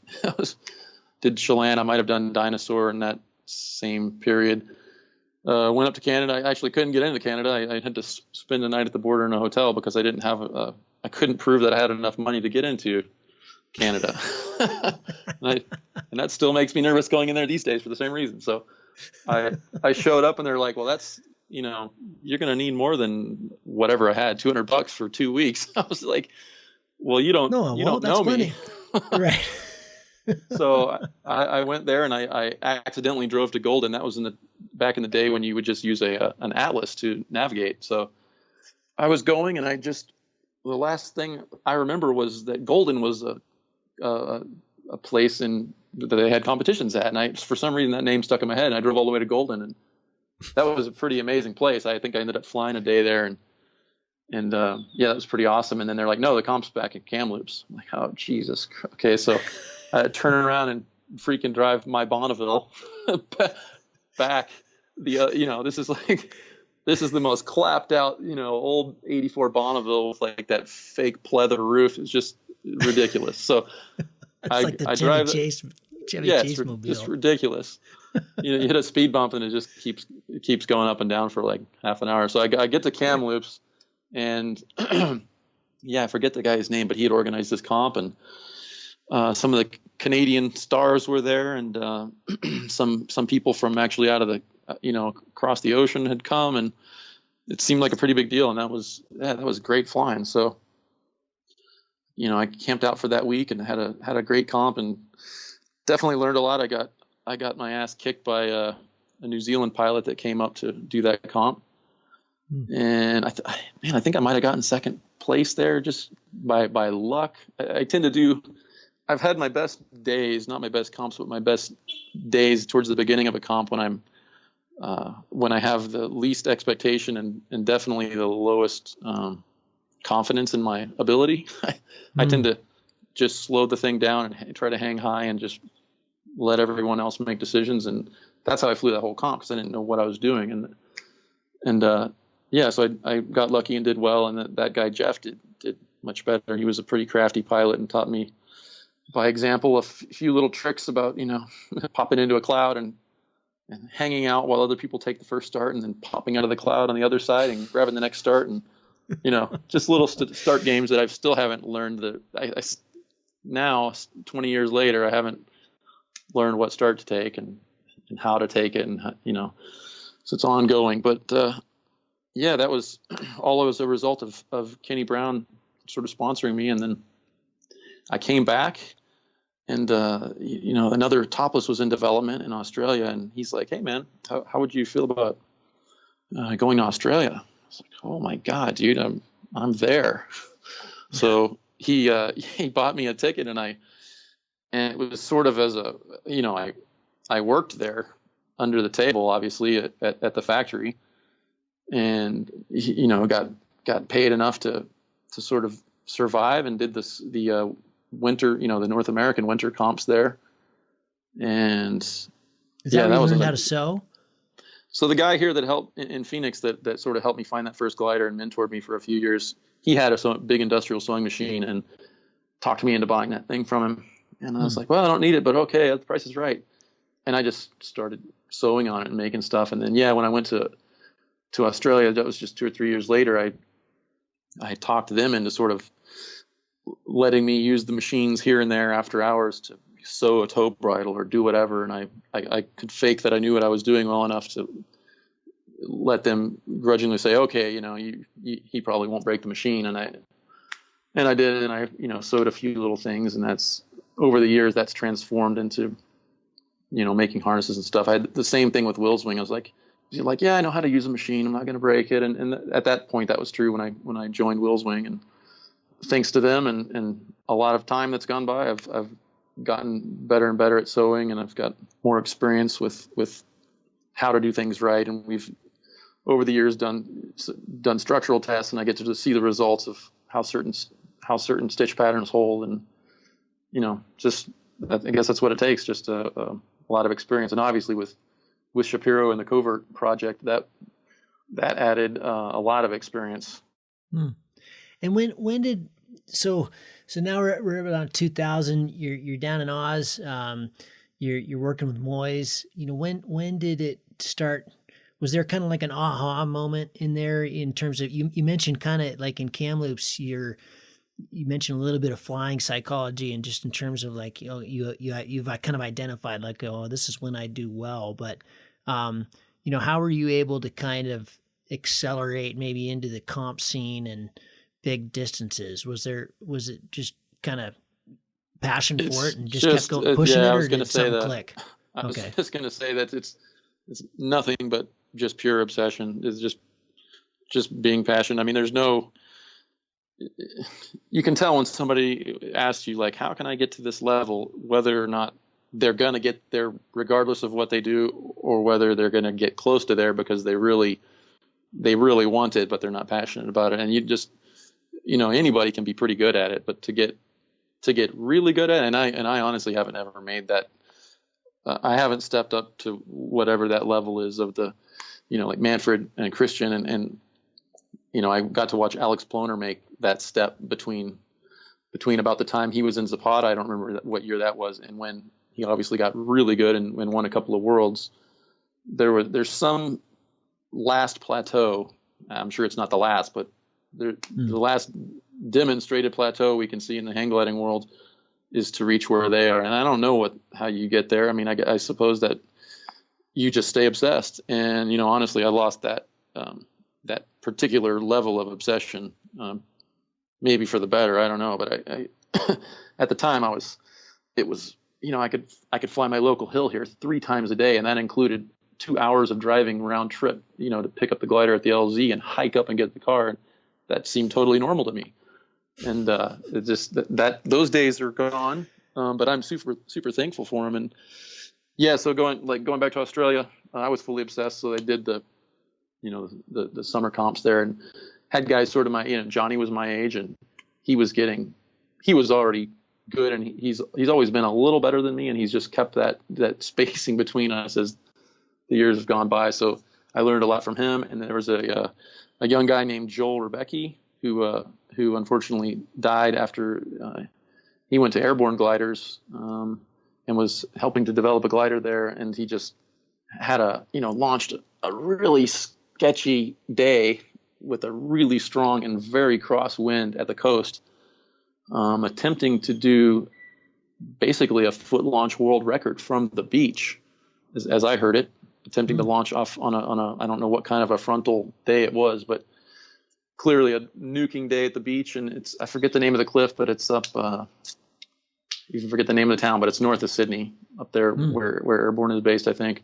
Yeah, he was going to fly inland and get over the mountains, and then Joel was incredible. He was an amazing pilot and would have very easily reached the absolute top. I mean, at the time he was already pretty much as good as they got. Like he definitely had the magic already. And so I learned a lot from him, and he was super cool young guy, super funny, and we hung out a lot during those few months that I was there. And obviously Gerolf, the designer from Austria, had when you could squeeze it out of him, has some really just amazing technical knowledge, and I learned a lot. I was like a sponge basically. I was trying to soak everything up, and so I was flying his glider, and I wanted to know everything about it, and he sort of kind of tolerated that a little bit. And so I flew with him and Joel and Johnny and all those guys, and we did Mount Beauty and Koryong, and obviously we went to Hay and Deniliquin and all those inland desert sites. And yeah, that was a big experience. And then I came home from that, and I don't know why. I don't know if it was because of some accidents that I had seen or heard of, and I'm young. I was a young guy, so at that point in my life, I hadn't been doing anything where I was seeing people around me die. That was a new thing. I guess because of that, I could probably identify with like the general public as they see us, right? So at that time, I was like, man, maybe that was it. I can't say for sure, but I might have just been getting burned out just from the competitive aspect of it, and I hadn't really competed in anything before either. So at the same time, I was super stoked about it, but I had this confusing feeling of like, I might need to step back from this. And so I did. And in 2001 or whatever it was when I got back. So yeah, I got back, and I immediately just stepped back, and I was like, I was totally obsessed with flying still. That never changed at all. So but I stepped back from the comps and sort of had to look inward a little bit. And, that was a few years, and I get the occasional call and heckle from the crew, and Johnny and those guys, like, what's the matter? Are you scared of us? And so yeah, that was about 2003 probably. I met Kevin Carter. He's this, he's good at everything he does, and that's so when he started hang gliding, he got really good really fast. He got he got some minor sponsorship, some help from Aeros at the time, and started doing some comps. And I mean, literally within 3 years of him starting hang gliding, he was on the team. And he became a really good friend. And yeah, one day he called me up when I was doing some odd job, whatever I was doing here in Phoenix, and he's like, "Hey, bro, you need to come over here to Will's Wing." And I talked to these guys, and they're keen to like maybe make a deal with you, and you need to be on board. And we may have talked about it before, and I was like, no, I got this. I was a kid, and I had some sort of a small sponsorship going. I'm like, I don't want to wreck it. And but he knew better. I mean, he knew better. So he's like, look, this is what you need to do, and this is why. And he laid it out, and I was like, all right, that makes sense. So I ended up talking to those guys. I think it was Rob Kells that I talked to, and he's like, Rob Kells was like the nicest guy ever. He was sort of the face of Will's Wing at the time. He was the voice between Will's Wing and all the dealers, and he was sort of taking care of the team at the time, and that was Kevin and me, and then that grew into Shapiro and Jeff O'Brien and Zach, and so yeah, that's I got in right at the right time, and yeah, thanks to Kevin. So yeah, that was over the next 3 or 4 or 5 years, we built a really amazing team, and you don't know it till you look back. You always, at the time, I was like, man, that must have been great to be, a member of the Will's Wing team back in the 80s or 90s. It sounded all the stories sounded so cool, and it was there, those guys were just like epic partiers, and I mean, epic partiers. It sounds like there's a few stories there, but in hindsight now, I mean, I wouldn't have wished to be there at any other time. Like we have the best team that I think there ever was. It was just super cool time to be involved, and we traveled everywhere together. I mean, we traveled the world together. It's pretty cool, and everybody just so happened at that time to not have really any pressing responsibilities, and And, it was just kind of a continuous good time. It was great. And we learned a lot, and everybody was really well matched in skills. We got really good together, and we're all still really close friends. And that was having a community and mentors and is everything, isn't it? I mean, it really is. And having someone else's, seeing someone else's passion will rekindle your own passion. I mean, it's really easy in a community like the one I'm in now to just kind of hang the glider up and be like, well, there's no one to fly with, or there's only paraglider pilots. And every time I put my glider on their roof, they're kind enough to let me put it on there, but I like crush the thing on there because there's no rack. It's just easier to say like, maybe I'll hang it up. But at the time it's like, God, man, Shapiro's stoked and O'Brien is freaking stoked. And Zach's like, what are you doing with your life if you're not hang gliding? And I was like, well, that's right. So let's spend all of our money and time doing this. And man, it was funny. I was doing my, actually doing taxes, and I did my taxes, and that, for a few years there, I was spending over $10,000 a year on tickets, and I was like, well, this is a thing. This is a thing that I do. I guess I'm a hang glider pilot, traveling hang glider pilot. That was a real deal. That was the bang your head, like, oh my God. Yeah, there's some money here. I could be doing some interesting things with this money, but I'm doing this. So yeah, no, it was awesome, and there was the traveling was probably the most valuable aspect of the whole deal, for sure. Yeah, it always is. Yeah, there's just so many embedded lessons in travel. Eventually, I did get back into comps because I think I ended up doing a Worlds in 2000. Yeah, I guess I did a Worlds in France in 2004. So I was only out of the comp scene for a couple of years, but that was probably, a sign of things to come, because I've since 2003 or 4, I've been doing comps pretty regularly, and I've hit most of the Worlds that I was interested in doing. And then, the Worlds came around to Valle a couple of years ago, and I bailed on that. I made the team, and I was like, definitely wasn't in a Valle. And then this one in Brasilia I really wanted to go to, and it was basically financially, I just couldn't make it work. I got myself into a little bit of a hole here that would have been not wise to go to Brazil for 3 weeks or a month and spend all my money at the time.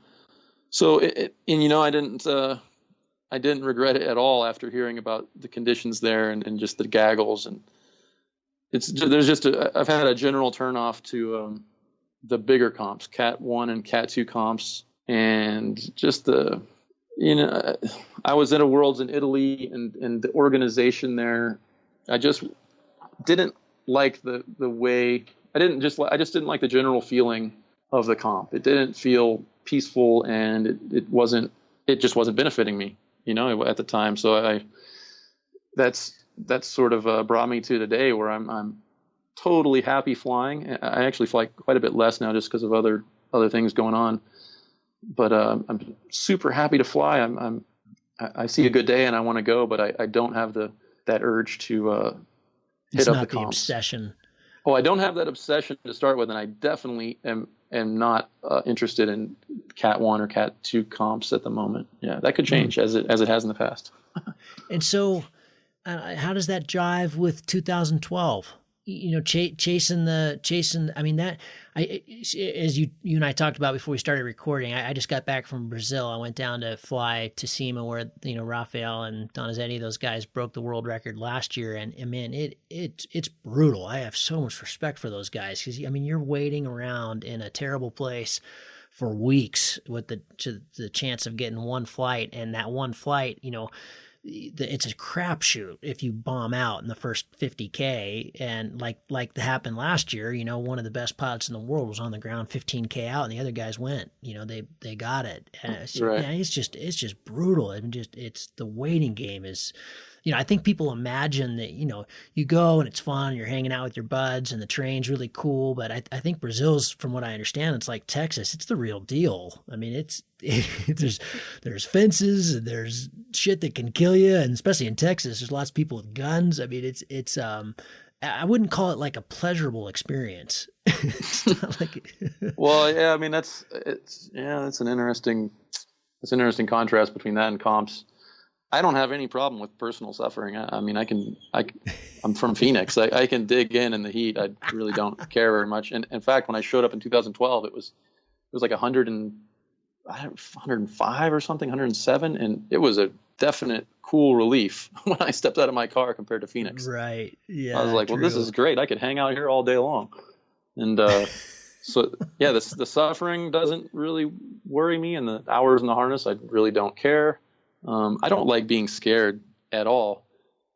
And that day, it just, as it worked out, there was only brief spikes of fear, like on the takeoff, because it was cross over the trees. There's 10 seconds of terror, and then that was fine. And then, a couple of not scared. I was too low, and I'm like, oh man, I might just throw this day away. But otherwise, it was a completely safe day. I mean, it was very relaxing. It was the opposite of turning circles with 50 of your friends in every thermal all the way to goal. That's in hang gliders. I mean, flying gaggles is one thing when you're, in a paraglider, when you've got a bunch of guys around and you just have to worry about hitting somebody. But in a hang glider, you have to worry about hitting somebody, not because of just how many there are, but because you can't control the freaking thing, because you're in everybody's wake, and it's not like you can just pull a brake handle and overpower somebody's wake. I mean, you'll be in, if there's a heavy guy in front of you and he's pushed way out and you hit his wake, you could just go from a 30-degree bank into the thermal to a 45-degree bank out of the thermal in one big smooth roll, and you'll have nothing to say about it. I mean, it's kind of, and that can be really interesting if that rolls you into the thermal, like right into the cauldron of all those pilots. So it's a workout. I mean, yeah, to an extent, you can overpower that, but it takes an incredible level of focus and strength, with a high performance glider to fly in gaggles, especially in weak air when everybody's shallow banked and extremely annoying to be flying with. I'm sure that's probably the case in paragliders too. I find myself screaming at, like banging on the base tube and screaming for someone to just bank their glider. And it's probably just a personal problem, because I'll end up cutting inside of them and doing my thing, come back around, and they're at the same altitude or higher than me. So it's maybe it's just a personal flying style. So you and Johnny, you're down there and you're flying together, and it sounds like wicked good day, little sketchy on launch, but otherwise, I mean, you guys went 761. It's a fucking good day. Yeah. And at the end, it says in the article anyway, you guys are like wingtip to wingtip. So I got to ask you, was it like, did you guys just talk about this in advance? Like, hey man, if we have the chance to come in together, we're coming in together. Or like, you eked him out. Is he still pissed at you about that? Or would he have done the same thing to you? I believe he would have done the same thing, and it wasn't. The details are a little bit different, but yeah, it wasn't really eked out. I mean, we did end up wingtip to wingtip at the 438 mile mark, which is exactly where we intersected the previous longest flight from Mike Barber. Okay. So I was there and I was watching my GPS and it was like 438, and I'm like, kind of like having my little celebration there for a second, because I was high. It was like 10 grand. And, the clouds were dying. I'm like, I got it. Because I had sort of left him at the beginning of a cloud streak I had just flown off the end of. And just by my lucky positioning, when I flew under one really good cloud, I got the climb before, he was a few hundred yards to the side. I got a really good, 4 meter. And by the time he slid over, after I'd done a turn or two, it was I pulled the ladder up on him. So that separation turned into thousands of feet and miles. And the clouds were dissipating as I was sort of topping each one out, and then they were all gone. And I'm like, well, I got him. He's I'd seen him last miles behind and thousands below. I'm like, it's just too late. And I don't know what time it was, 7 something. And he right at 438 miles through the humidity and the haze, there's this glider coming at me at the same altitude. I'm just like, this can't possibly be that guy. And I saw him coming, and he claims he had the same thought as I did. Because we had just passed Big Spring, an hour before, and I'm like, maybe this is just a hang glider from Big Spring, as if I don't even think there's locals that live in Big Spring, but I'm like, maybe I can't do the math. I don't see how he climbed so quickly and recovered from where he was, since I had not been held up in the last 30, 45 minutes. And sure enough, it was him. And I was like, you gotta be kidding me. So there we were, and it was like basically I had at 4:38 I had started circling in like a 50 up because I had just felt like, well, this is the time, and it turns out that I was right. There was to be nothing stronger than that for the rest of the flight, and so nothing to separate us for the rest of the flight either. And he's a pretty imposing pilot to be head to head with when the stakes are that high. And I had pretty much over the next few minutes, I was pretty much resigned to it. I'm like, well, he's probably going to get me because, he's a better climber. He's really good at flying lines. He's going to do something. But, luckily at the end of the day, there's not all the air is pretty good. Yeah. It's not, you don't have to be a genius to get a good line. And I was pretty fresh at the time. I was, been in the air 10 hours, but I was feeling fine and couldn't complain. I mean, I didn't have an ache in my body, and I was hydrated, and just, I'd been peeing all day and eating. So I felt great. I just wanted a beer. That's all I lacked at that time, but I was totally happy in my harness, and he was definitely showing some signs of fatigue and constantly sort of rocking up and stretching his neck and, shaking his arms out and stuff. And that's understandable, but I guess that's, and filming, he'll remind you if you talk to him, he lost that flight because of filming me. And I laugh about that, but I'm very thankful that he got filmed that day because I wasn't going to take any. I wasn't going to waste my energy on that. And so he's got some really amazing, he made like a 20-minute film from that day, and it's pretty good to look back on that. And I'm sure in a few years it'll be even more interesting. So those of you listening, we'll put that up in the show notes as well. When this goes live, that'll all be up there. Dustin, did it change anything for you?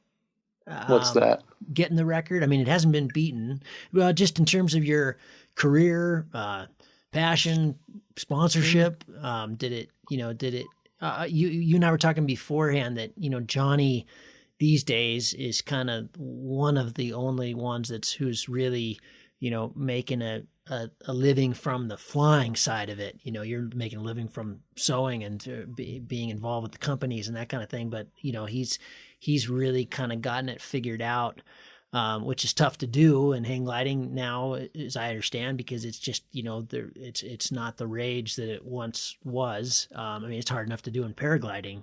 But did it allow you to do stuff that you hadn't done before? It certainly doesn't hurt to have that record. I mean, if I was inclined to use that to my benefit to get some, increased sponsorship or I came there to fly 500 miles. I didn't even care about the record really. I just wanted the big 500, and that's what I went there for. And I was I even had a declared goal right up the street from where we landed at 500. And I was a little bit disappointed about that. And getting the record was cool, but I already didn't, it feels good to have something like that and get the recognition up to a point.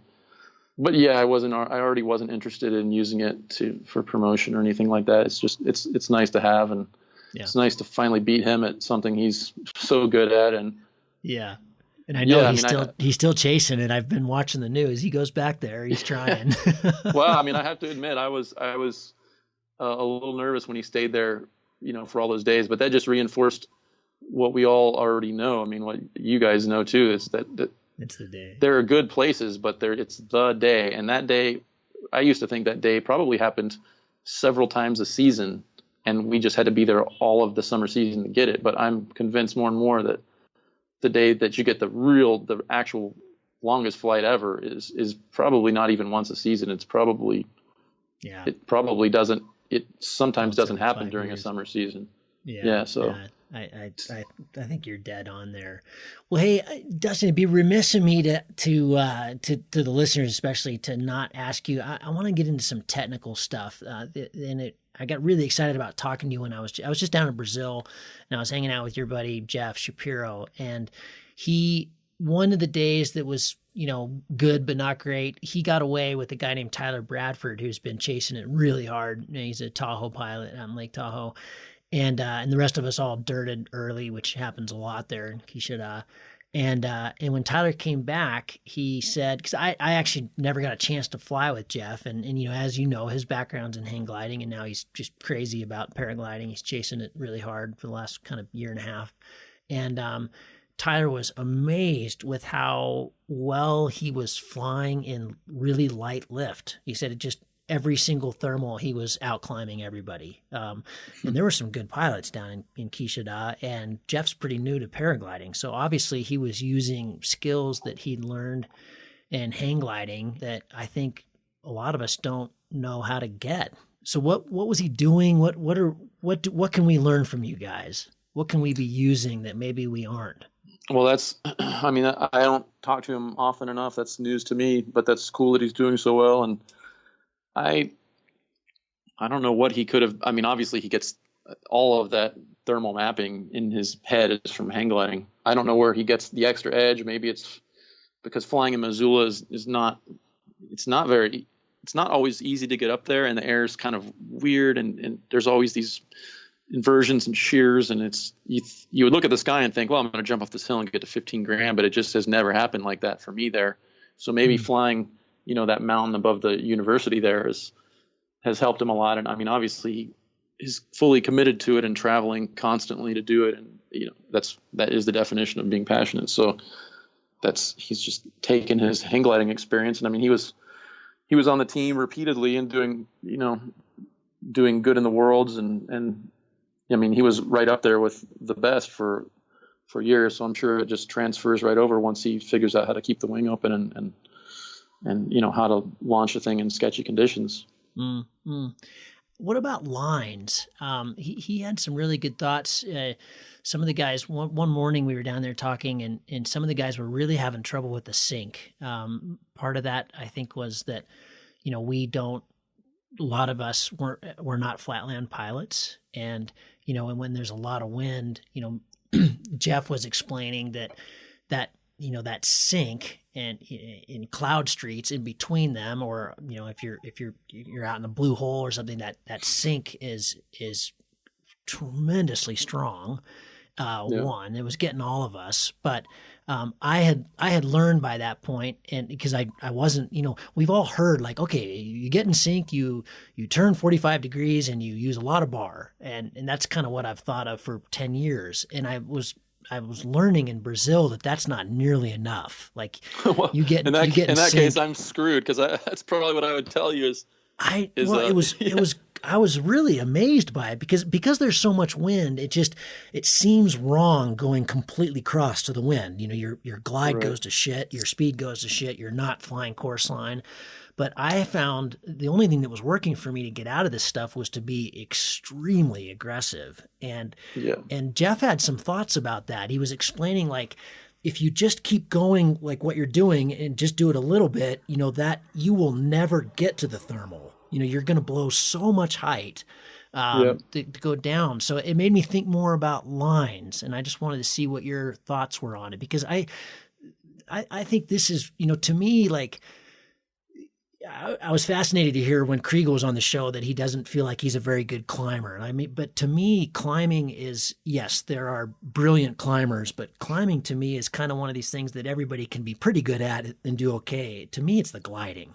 And I would just think because of your aircraft, what you guys are flying, I think you're picking up on some things with gliding that we don't know about. I feel a little bit out of my depth just because, I mean, I'm a pretty hard critic of myself. And I know the very next time, if I tell you how to do it, the very next time I go on fly, I'm just going to take a right 45 and go straight to the ground. But generally, that's what I do, is take at our level of performance, from paragliders all the way up to rigid wings. I mean, our performance sucks. It doesn't matter how good they are. They all relatively suck compared to sailplanes. Mm-hmm. So, just pounding your head through sync at that perfect McCready speed that your vario's telling you to fly is not going to work nearly as well as just getting out of that sync. So, it takes some pretty aggressive, committed moves sometimes. I mean, when it's a cloud day, it's pretty easy to do the right thing usually. Mm-hmm. And it's, you wouldn't think twice about going 60 or 70 degrees over to a cloud if the whole sky was visible to you and up ahead was, a blue hole for 10 miles. I mean, obviously you go to that cloud and then you go, maybe 45 degrees to the right after that. So you can see what happens on the blue days that you just can't see. So unfortunately on the Blue Days, you have to sort of stumble into it. And I'm certainly not the best at flying lines, but I won't just fly downwind and sink. I'll almost instantly turn. I mean, I won't even spend 5 seconds in it. I'll just turn and get out of there. And that's worked, and that's also not worked. And there's some great pilots like Craig Coomer comes to mind. He comes out here to Arizona and just kicks all of our asses at my competition every year for the past 10 years. And I remember him telling me, like, man, you are just all over the place. Like we fly straight from thermal to thermal, and you fly twice the distance to get there and are like, and lower when you get there. And I was like, yeah, I just can't. It wasn't about not being able to decide. It was constantly trying to shift lines. And so there is a limit. You can definitely fly too far off course for too long and waste time, and also just constantly, just have a bad day and constantly turn away from what you think is sink and keep turning into more sink. So there's a lot of pilots that just fly course line, and they just fly course line. That's all they do, and they often do really well, especially if they have numbers on their side. If there's a big enough gaggle, they just fly course line.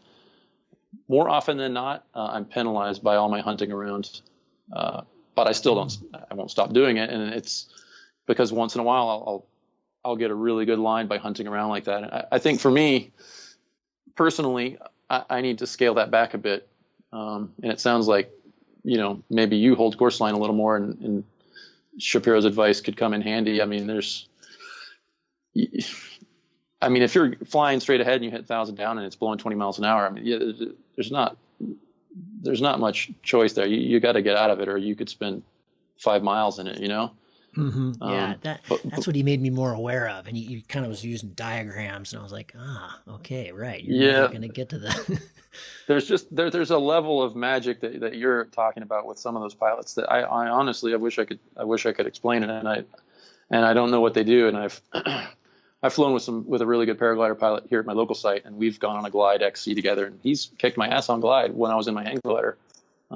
Several consecutive glides just by feeling it out. And when I was flying, I borrowed a Delta 2 down in Colombia last year or a year and a half ago, and felt like I could just feel lines like never before. It was just incredible, the tactile feedback through the lines. Yeah, and you're not going to get overpowered. If you want it to turn, it will turn. Like right up till it spins, it will turn. So it was just really cool to be able to feel those lines in a much more micro way, and that was pretty satisfying. I wish I had the handling to exploit it like that in a hang glider, but clearly there are pilots like Oleg when Oleg was competing. Brett Hazlitt was really good at flying lines. Gerolf, and obviously Christian and Manfred and Alex, they're all right there. They can, they're obviously the best at thermaling and the best at gliding. But when you get to a thermal 50 feet higher, you don't really have to be the best at climbing. You're out of everybody's wake, and you'd much rather be 50 feet higher in a thermal than 50 feet lower, because when the ladder does get pulled up, the guys on top will always get a little bit more than the guys just below them. So yeah, getting there a little bit higher is definitely really important. Yeah, I'm glad you brought that up, because the next thing I wanted to talk about was speed. So it's great that you have so much background in both aircraft. But you guys can fly McCready, we can't. And Jeff and I had a pretty interesting conversation about speed. Like I'm still very confused about how much speed to use, how much bar to use when I'm going downwind. Thoughts on that?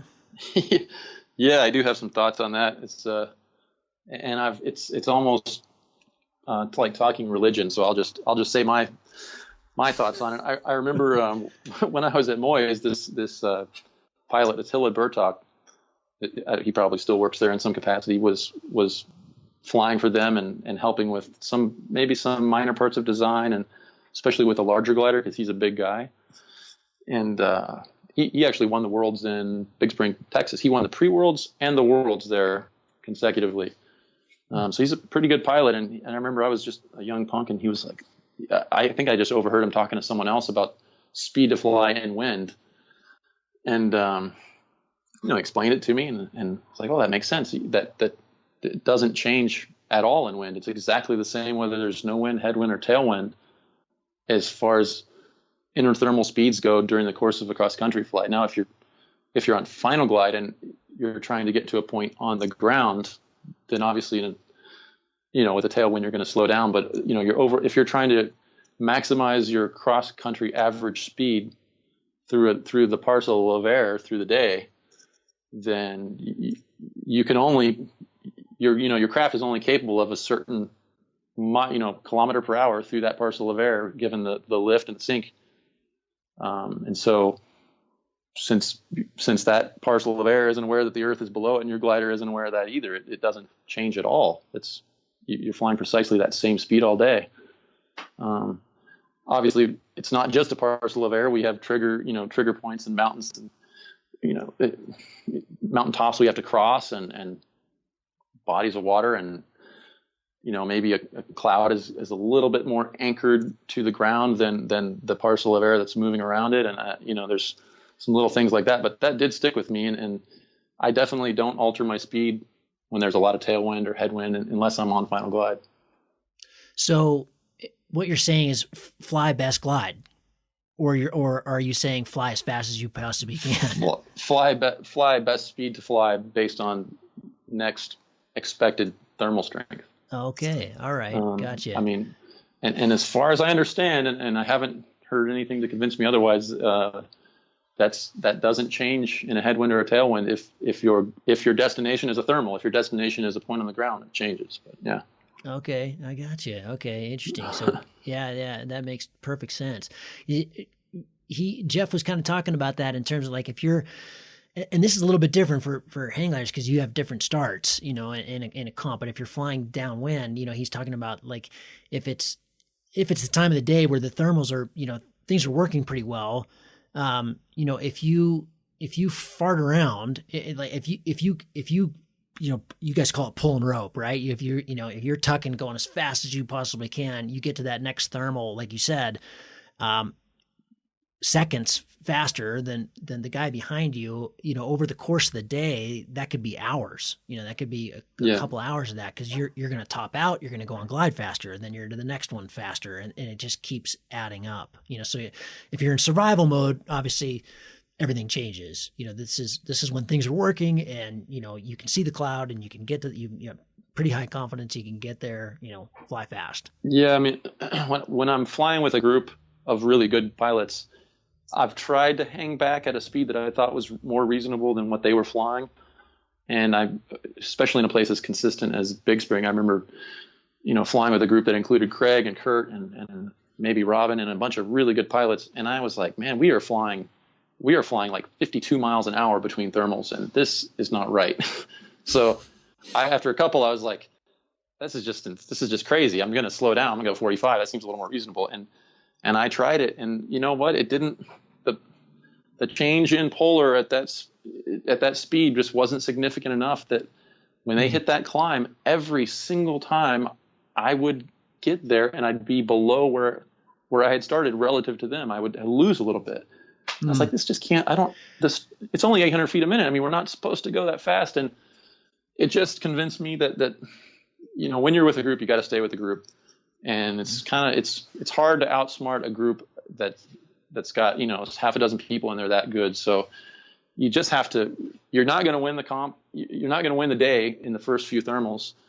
And you may not win the day at all, but you can do really well if you stay with that group. And that sounds, I hear I hear a lot of these guys, especially on your show, like, you got to fly with the group, and that's, it makes a lot of sense to me. And in my experience, you pretty much have to stick with those guys, and you can definitely lose a comp, on the first day and in the first thermal or in that first glide, if you try to outsmart the guys. I mean, let's say you do get away on that first or second or third thermal of the day. Let's say it's 15 thermal day. I mean, do you really want to get away from those guys? Yeah, right. On the second thermal and be all alone? I mean, that's the wrong place to risk. Yeah. Exactly. Yeah. I mean, I don't want to be alone out there unless it's just the most epic day ever. And even then, clouds are big, and it's hard to hit the right part of the cloud on every single thermal consecutively all the way to the goal line. It pays to have people fanned out.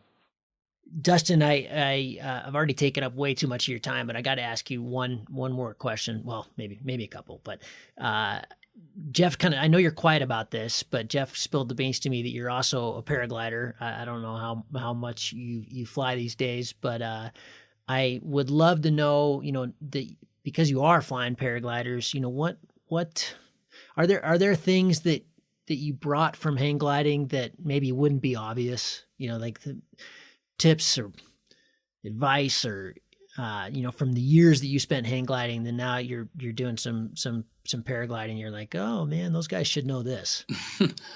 I mean, maybe back when I started paragliding a long time ago. So back then it was hang glider pilots outnumbered paraglider pilots here by far.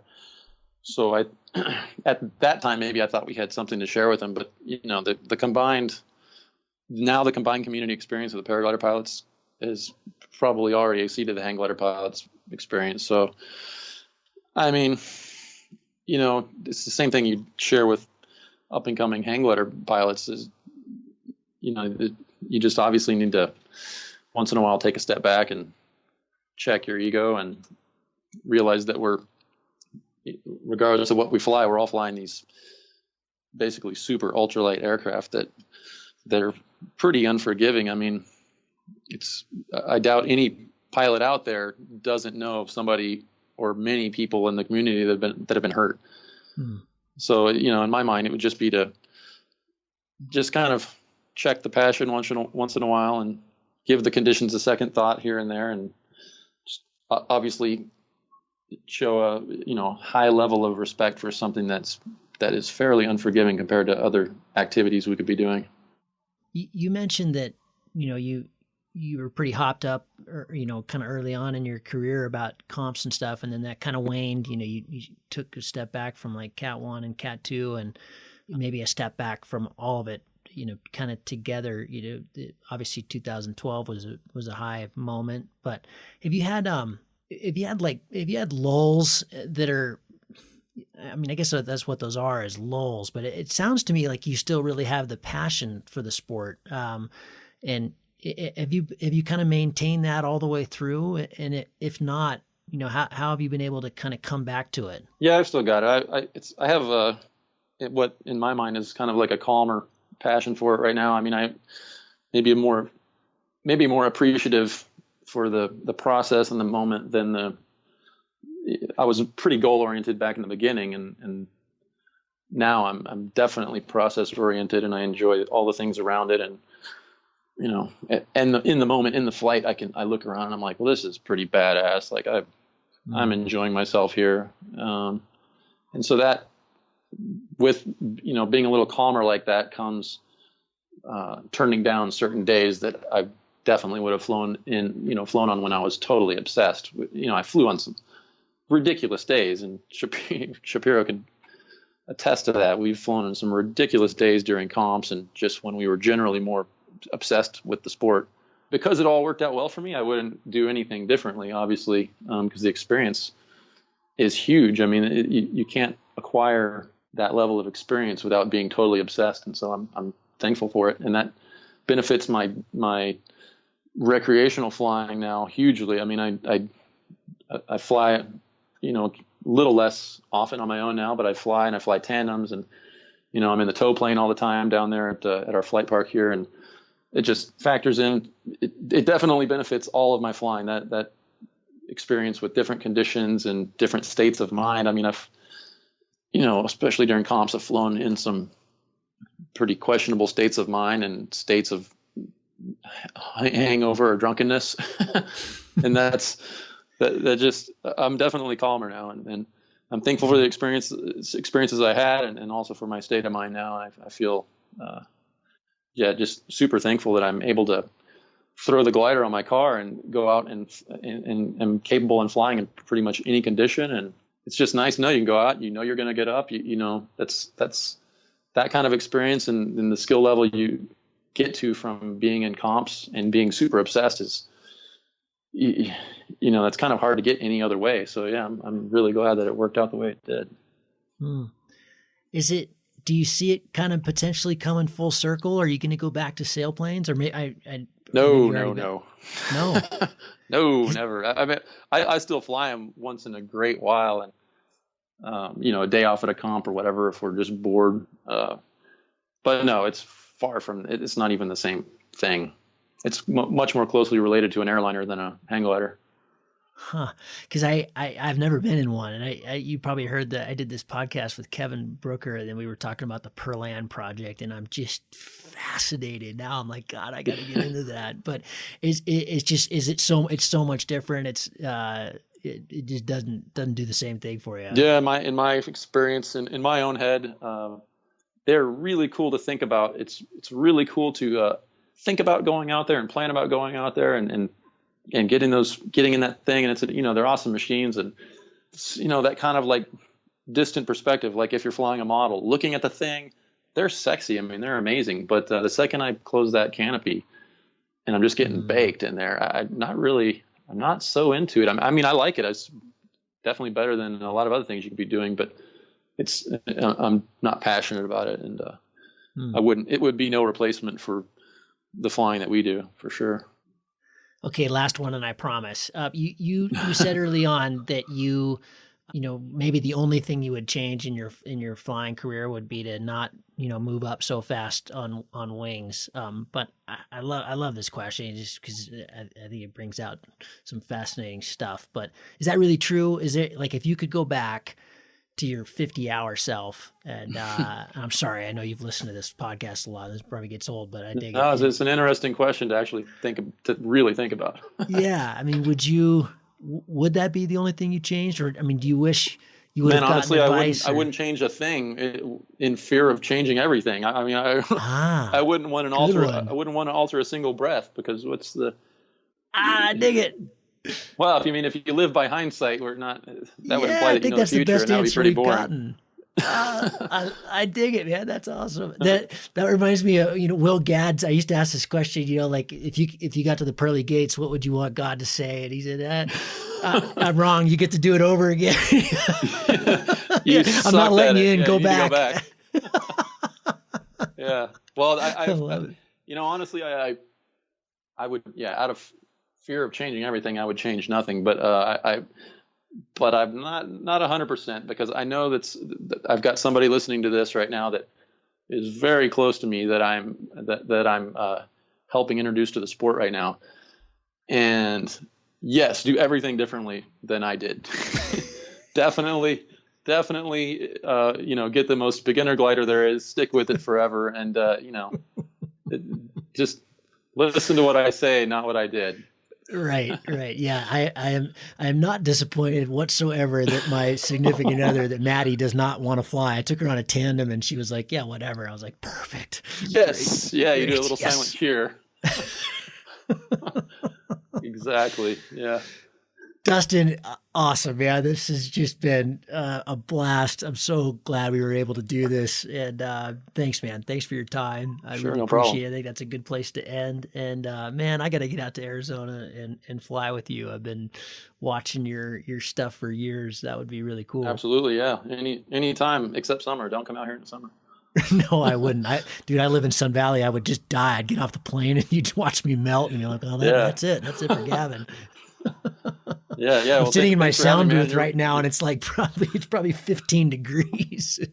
Oh well, yeah. Any time in the winter. Don't come in the summer. We won't be here. Right, but you're welcome anytime, man. We have a glider waiting for you. Awesome. I'll come out. Thanks, cool, Dustin. Appreciate it. Thanks for having me. If you got something out of this show, please consider supporting the podcast. You could do it financially. All we've ever asked for is $1 a show. That'd be great. You could do that. You can find the links for supporting the show on cloudbasemayhem.com, or you can support us through Patreon, where there's all kinds of rewards at various levels, and you can just kind of set it and forget it. There's also a lot of bonus material, including the recent Kriegel bonus and the one with me and the X-Alps and some other stuff. You can vote to have various people on the show, all kinds of things there. So that's patreon.com/cloudbasemayhem. I don't want this to be a stretch, though. This is free material. It always will be. If this is clipping your daily Starbucks. That's not what that's about. And what we want, if you can give, great. If you can't, totally understand. There are other ways to support it. Share it with your friends. Share it with the folks you're in the car with on the way up to launch.